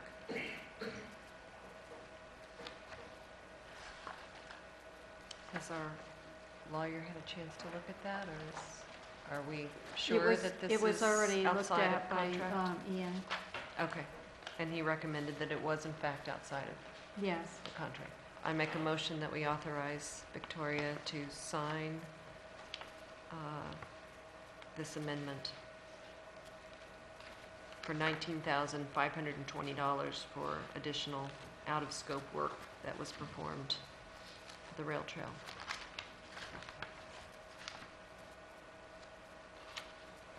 I'll second it. Councilman Delango?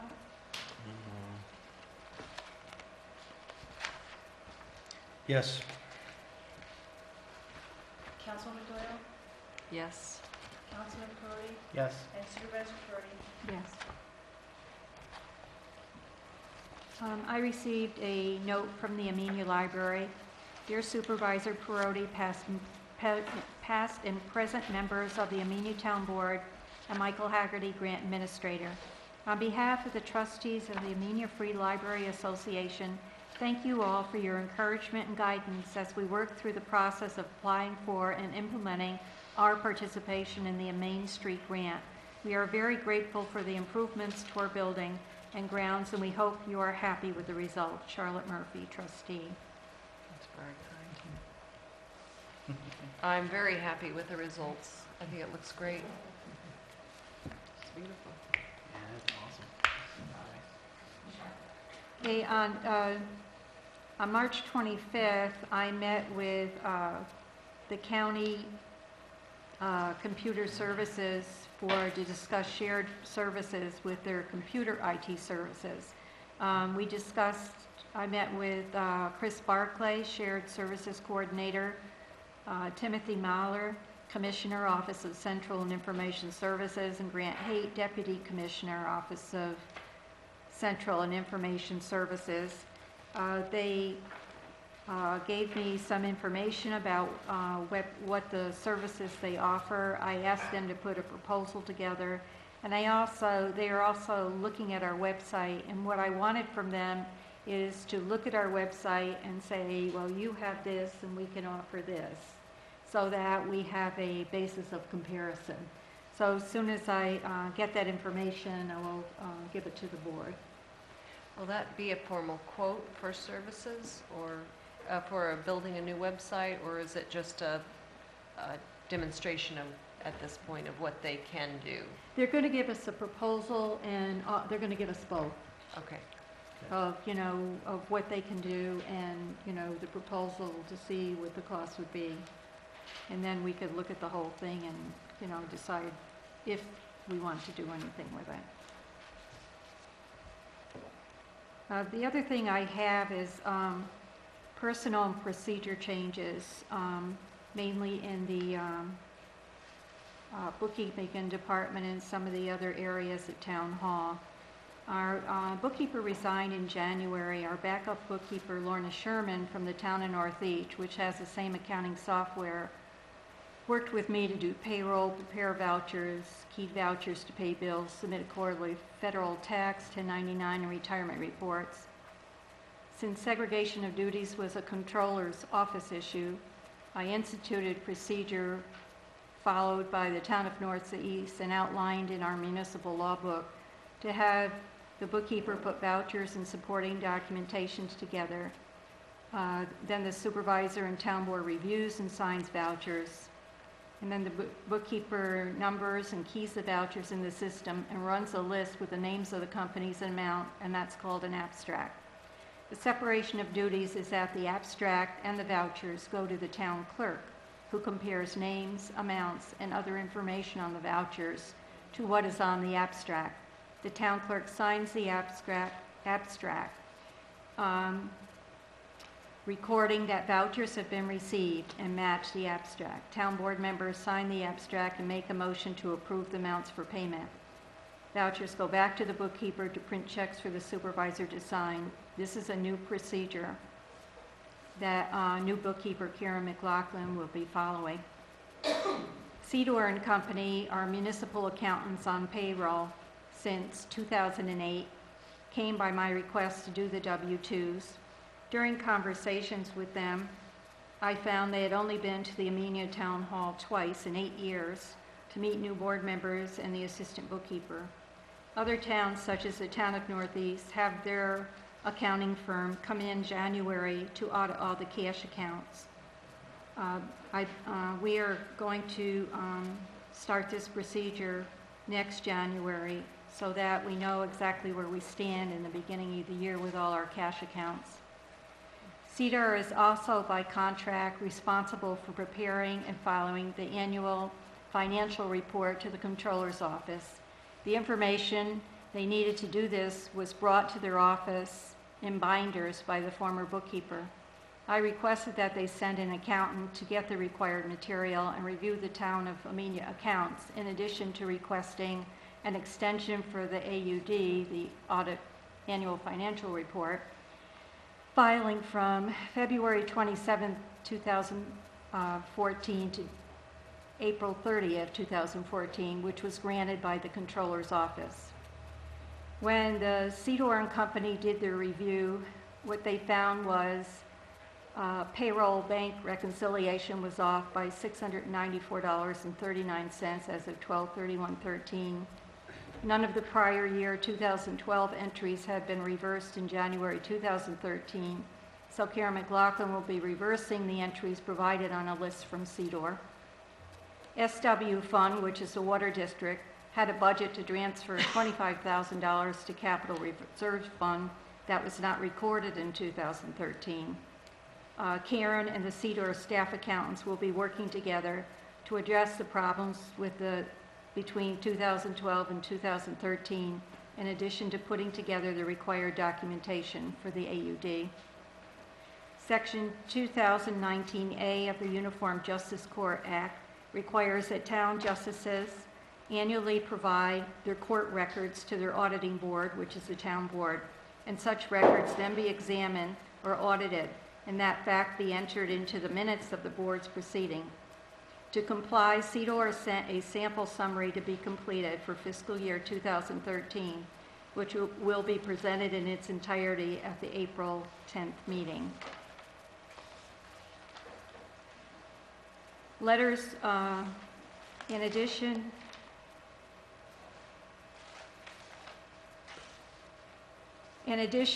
letters were received from New York State requirement that they were missing wage information for 2 employees. One employee had a completed applications personnel file, which many should have been in the retirement report in November 2012. Another employee hadn't been reported from May 2013 to December 2013. Annette Culligan, secretary of the supervisor, downloaded the adjustment forms and completed them for the 2 employees. These forms will be sent with the retirement reports filed on March 31st, 2012. All of the recommendations from CDOR will be implemented so that the town of Amenia going forward will be following GASB, which is Governmental Accounting Standards Board regulations established and generally accepted accounting principles for local governments.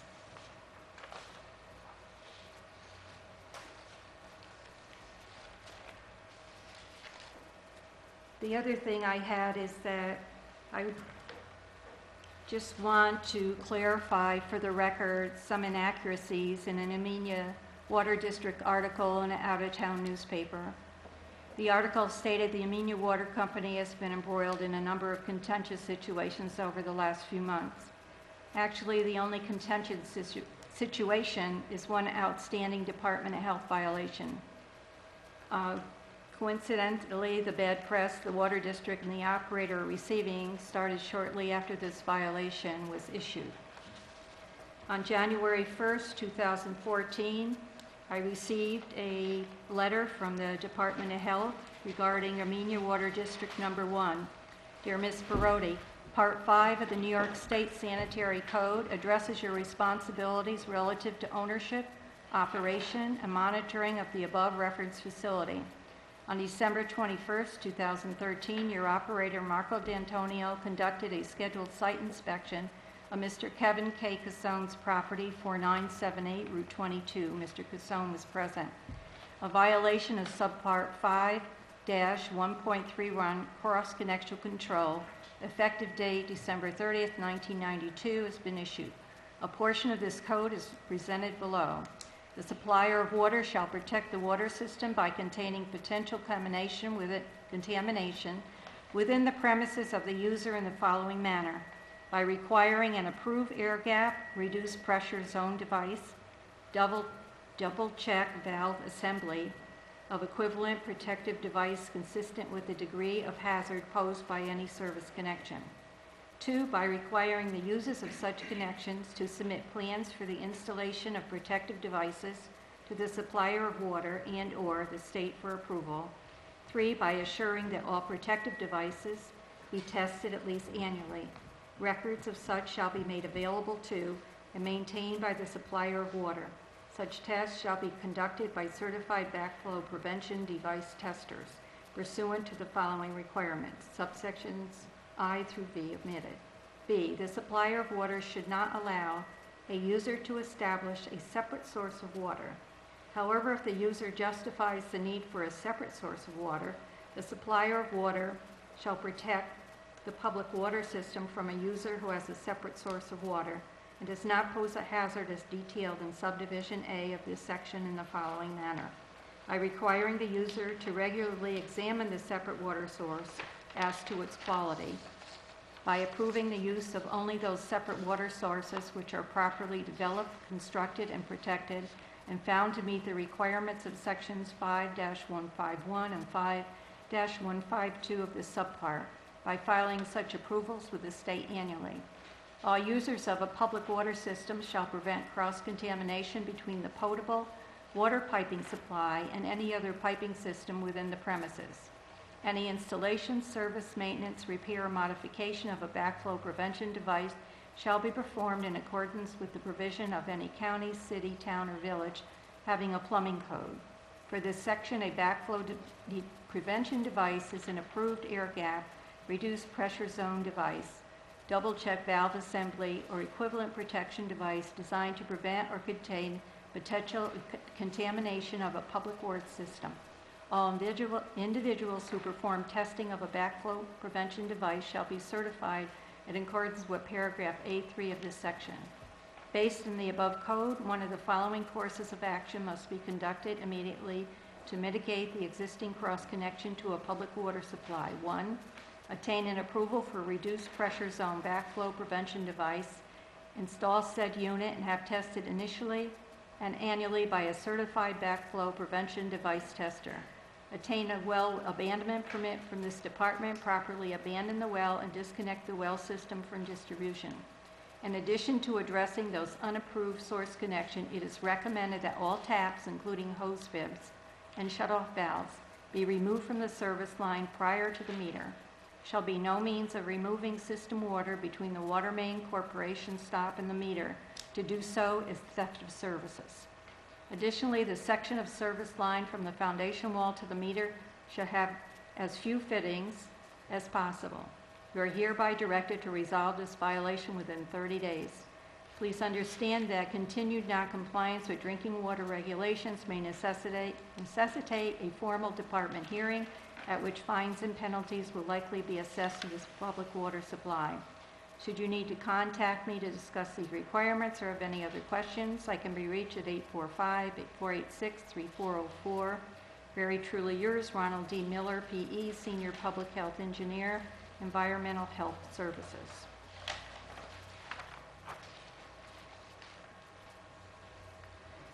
Also in the article, there were questions have risen about the procedures, about the condition of the pipes, about the future of the system.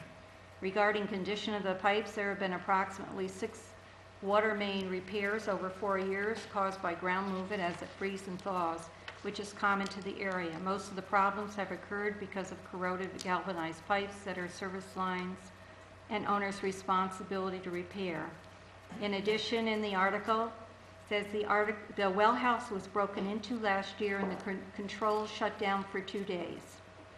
The well house showed no evidence of being broken into. It was accessed by person or persons using a key that was supposed to be secured in a locked wall box in the secretary to the supervisor's office. The person or persons who violated the main pump house on Washington Court were knowledgeable about the controls. For example, the auto dialer was turned off so the operator would not be notified about any alarms. 2, the switches were turned off in the control panel for wells 5 and 6. 3, the liquid level control had the cover taken off to expose the circuits to make well 5 think it had no water so the pump wouldn't run. The water operator had to override the circuit and run the wells on manual.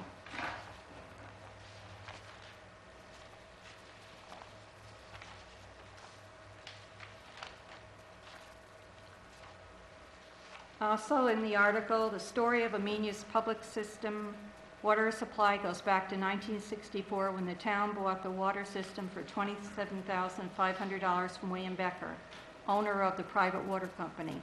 8-inch cast iron pipes were installed in the original system.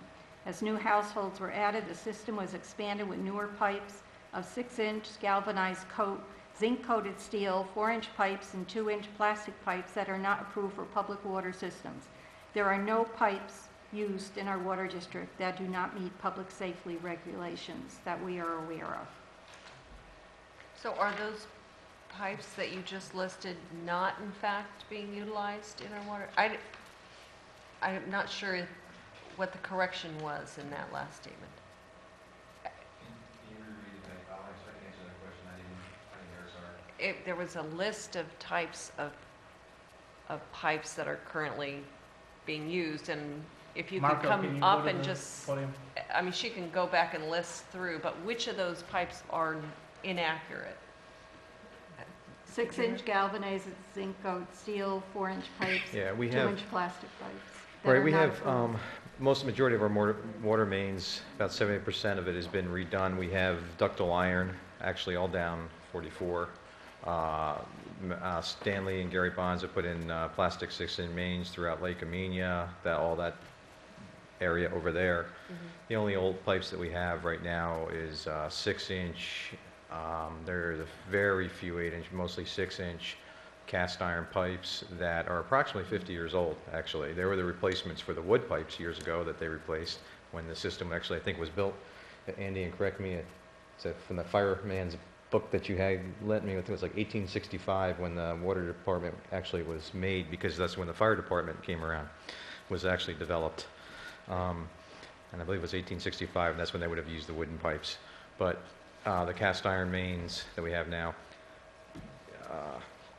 you know, the galvanized pipes are going to be your service lines going to people's houses. They're old, they're going to corrode, they're going to rot, they're going to break. It's a big problem. There's what was mainly used back then for connections from the mains to the houses, and usually that's a homeowner's responsibility post the curb valve. Pre-curb valve would be ours. So we don't have really anything other than 6 inches? Yeah, For our water. there's a couple of iffy spots, but it was put in a few years, maybe 10 years ago. There's a leased line out there that's 1 inch, shared with 3 houses. That's obviously undersized. It's something we've known about for years we'd want to redo. But other than that, the 1 2-inch line that we used for replacement is, remember a few years ago we had a culvert. The state went out here to clean the culverts on 44, and they found actually one of our water lines run through a culvert going to Litco Supply. We ran them a new service line. We had a tunnel underneath Route 44, so we didn't have to dig it up. We ran a 2-inch line for them, and that's totally fine. It's not a water main. Okay. The other thing, another item in the article, now that the town has been under increased scrutiny because the water district operator, Marco D'Antonio of Natural Water Supply, reported to the Department of Health that there were no backflow valves back in November 2013. The Department of Health then required that everyone in the district of 300 customers install backflow valves. Backflow valves are check valves that prevent water from flowing from a building back into the water supply. The water operator reported a violation to the Department of Health, which I told him to do, because it would have been worse for the town of Amenia to have it reported without us reporting it. And the town board, as well as the code enforcer, who actually saw the violation himself and was mandated by law to act on the threat to our water system. The sanitary survey that the DOH did in 2011 wrote up that Amenia had to adopt cross-contamination program. The water operator did not report to the DOH, the Department of Health, in November 2013 there were no cross-connection devices. The Department of Health did not require all 300 plus connections to have cross-connection devices installed. I found by going through back records on September 29, 2011, regarding public water supply inspection for Amenia Water District Number 1 to Wayne Uvrard, supervisor at the time.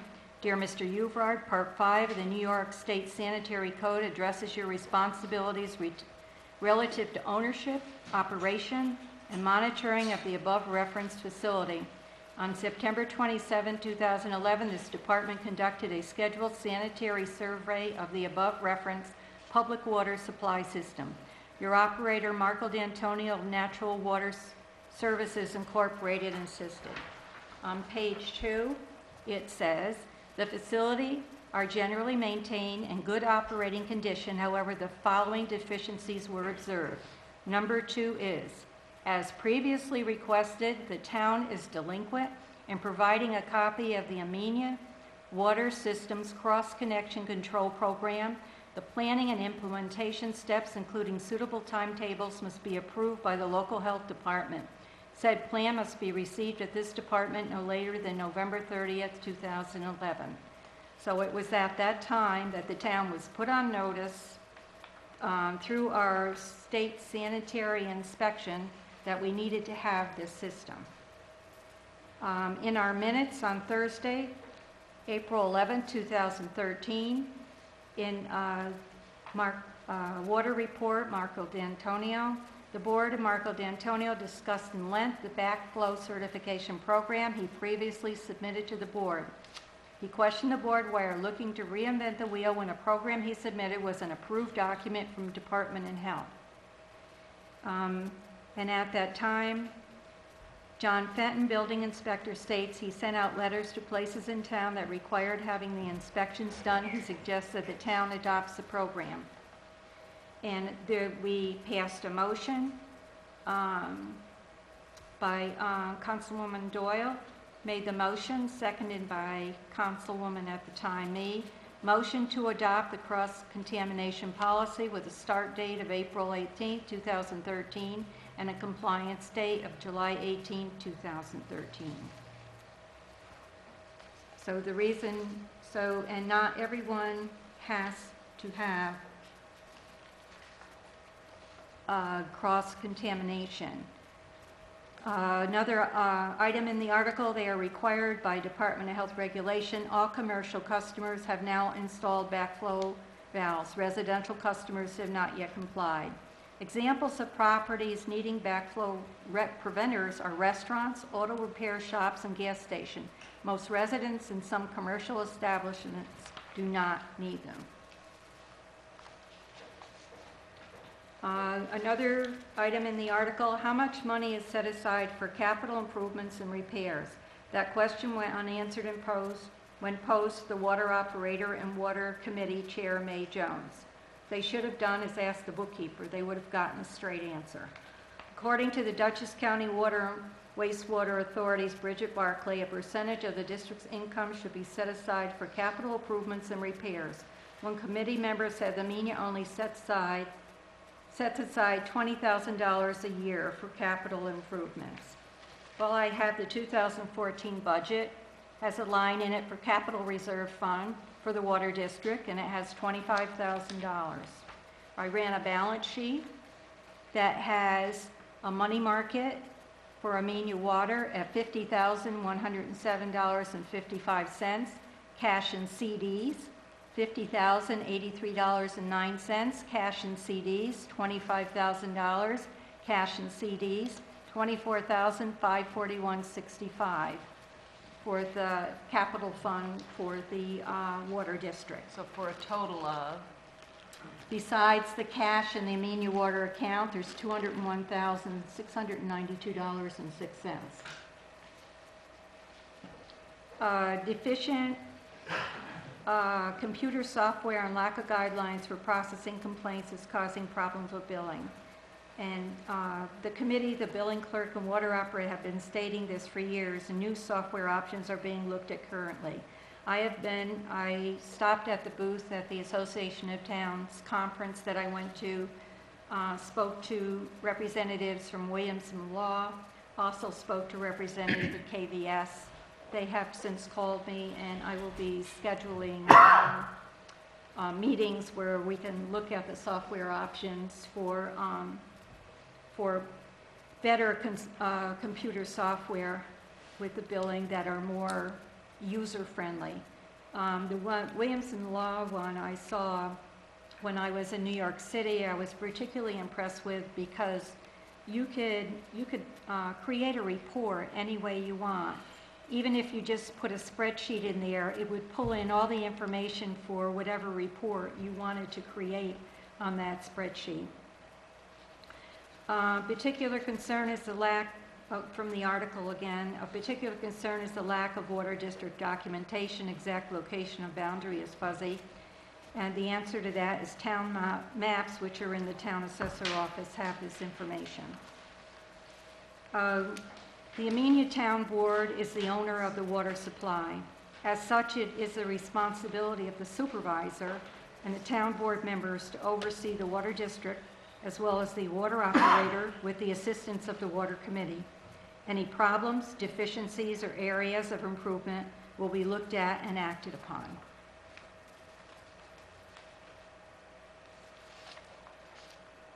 Are there any other comments? I'd say the article may have had some flaws, absolutely, but the good news is that we've gotten more information tonight than we would have had.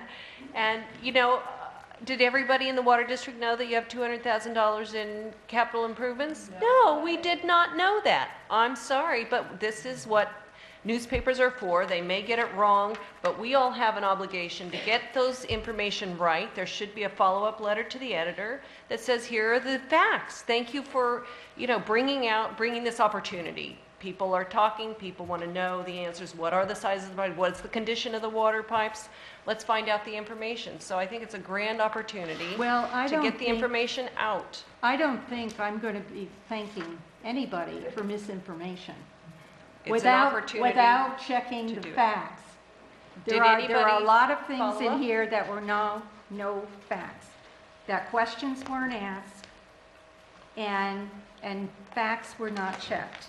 And I'm not going to thank any poor excuse for a newspaper for writing an article without making sure that they have factual information. Did they call the water operator and ask for information? Because I don't know that anybody necessarily responded. I would like to answer that. Did you talk to them?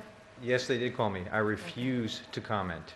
I am your operator. I am contracted. I do not own the water system. I referred them to 2 locations, to the owner of the water system, which is you all, and also the health department, to answer those questions. I protect my clients. I protect my customers. I do not give out information about any of them. If they want to find the information, she asked me specifically, could she FOIL for it? And I told her absolutely.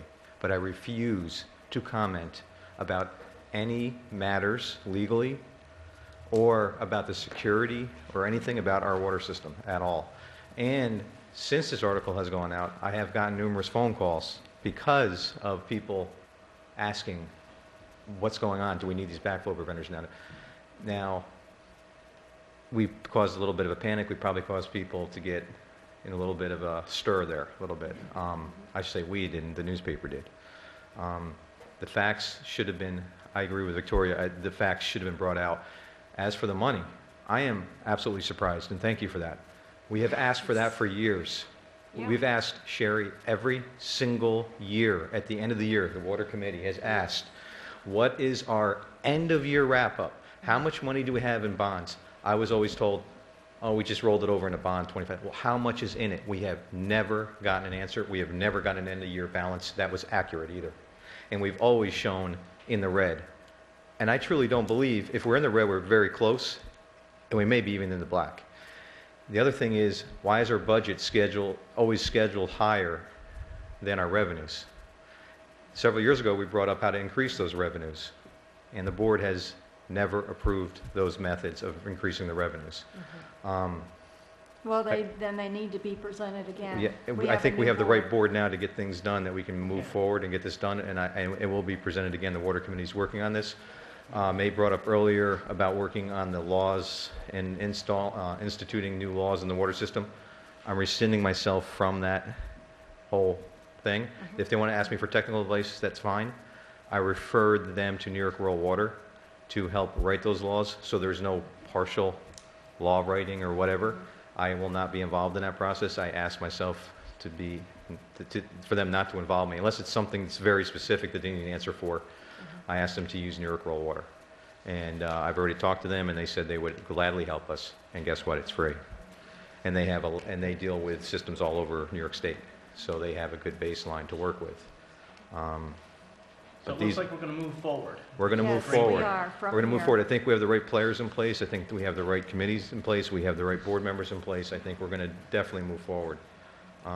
So I applaud that. Victoria, thank you for bringing this up and everything. And Vicki, I always agree with you, but this time I got to say the newspaper article did not do a thorough investigation, and I told them specifically who to contact. And I don't know if they contacted any of the board. It doesn't sound like it. Doesn't sound like they foiled the right things, and they did not contact the health department on any of the matters. So it was written, I believe, by a few individuals that trying to cause problem for us, which means it's a problem for you. Is there any way to print a correction, May? Is there a way of getting the information out so that the corrected information could go? I thought your report was very good. I purposely gave that type of report so that the people hearing the rumors or read the article would know about it. And as far as a correction from the paper, I really don't even want to bother with the paper. Because they're only, I believe, interested in selling papers in Amenia. Because they come from Millbrook. Who reads the Millbrook Independent in Amenia? Well, where did these people, they all called their water district? They called different people. When they must be There are reading it. certain people in the area that have an issue. I don't want to go into details. Okay. And I think the rumors are being spread.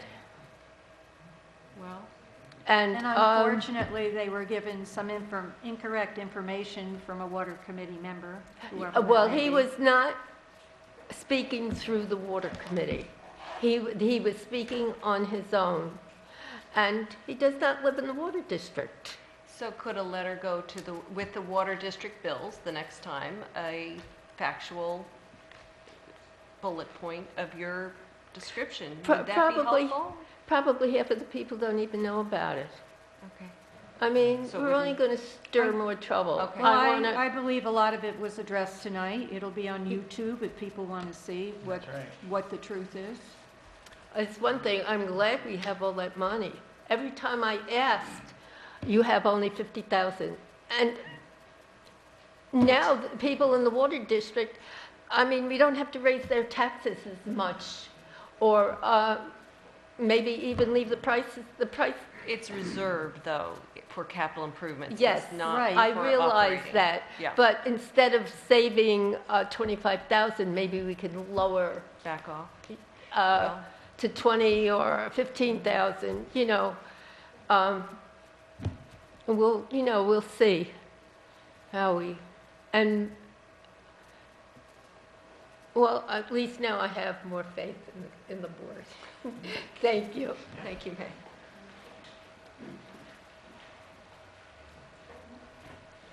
Cheryl Morsigan, I'd just like to comment very briefly on the question about talking to the reporter in the paper. After I read the article, I spoke directly to the reporter because that person is an acquaintance of mine. And basically the response was, well, you can always write a letter to the editor, that's available to you, but we write what we write. We didn't get an interview with the water operator. We got this information, and as you stated, they got the information from the member of the water committee, not in the capacity as the member of the water committee. But it's very disappointing to know that someone also who is a member of that committee would do such a thing. It almost strikes me as somewhat of a conflict of interest and somewhat unethical. But it's very disappointing also that this reporter didn't check their facts. Anybody who's a decent reporter would do so. And I certainly, when I'm researching something, I do my homework because I think it's very important, especially when you come and address a body like this, to have as much factual information as you can. And I think it's irresponsible that a journalist would allow themselves to present something like that in this kind of a public forum that's so inaccurate. Thank you. Just one more thing. Don't want to belabor the whole thing, but I do see an article or a paragraph in here about fire hydrants on Main Street.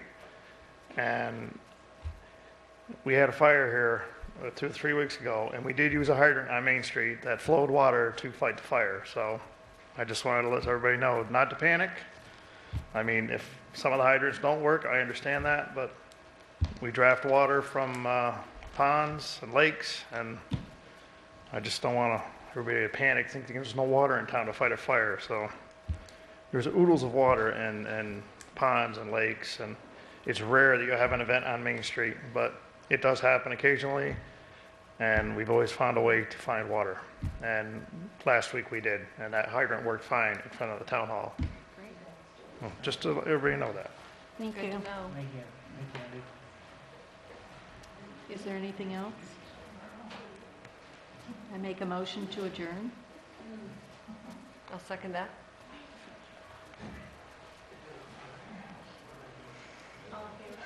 Aye. Aye.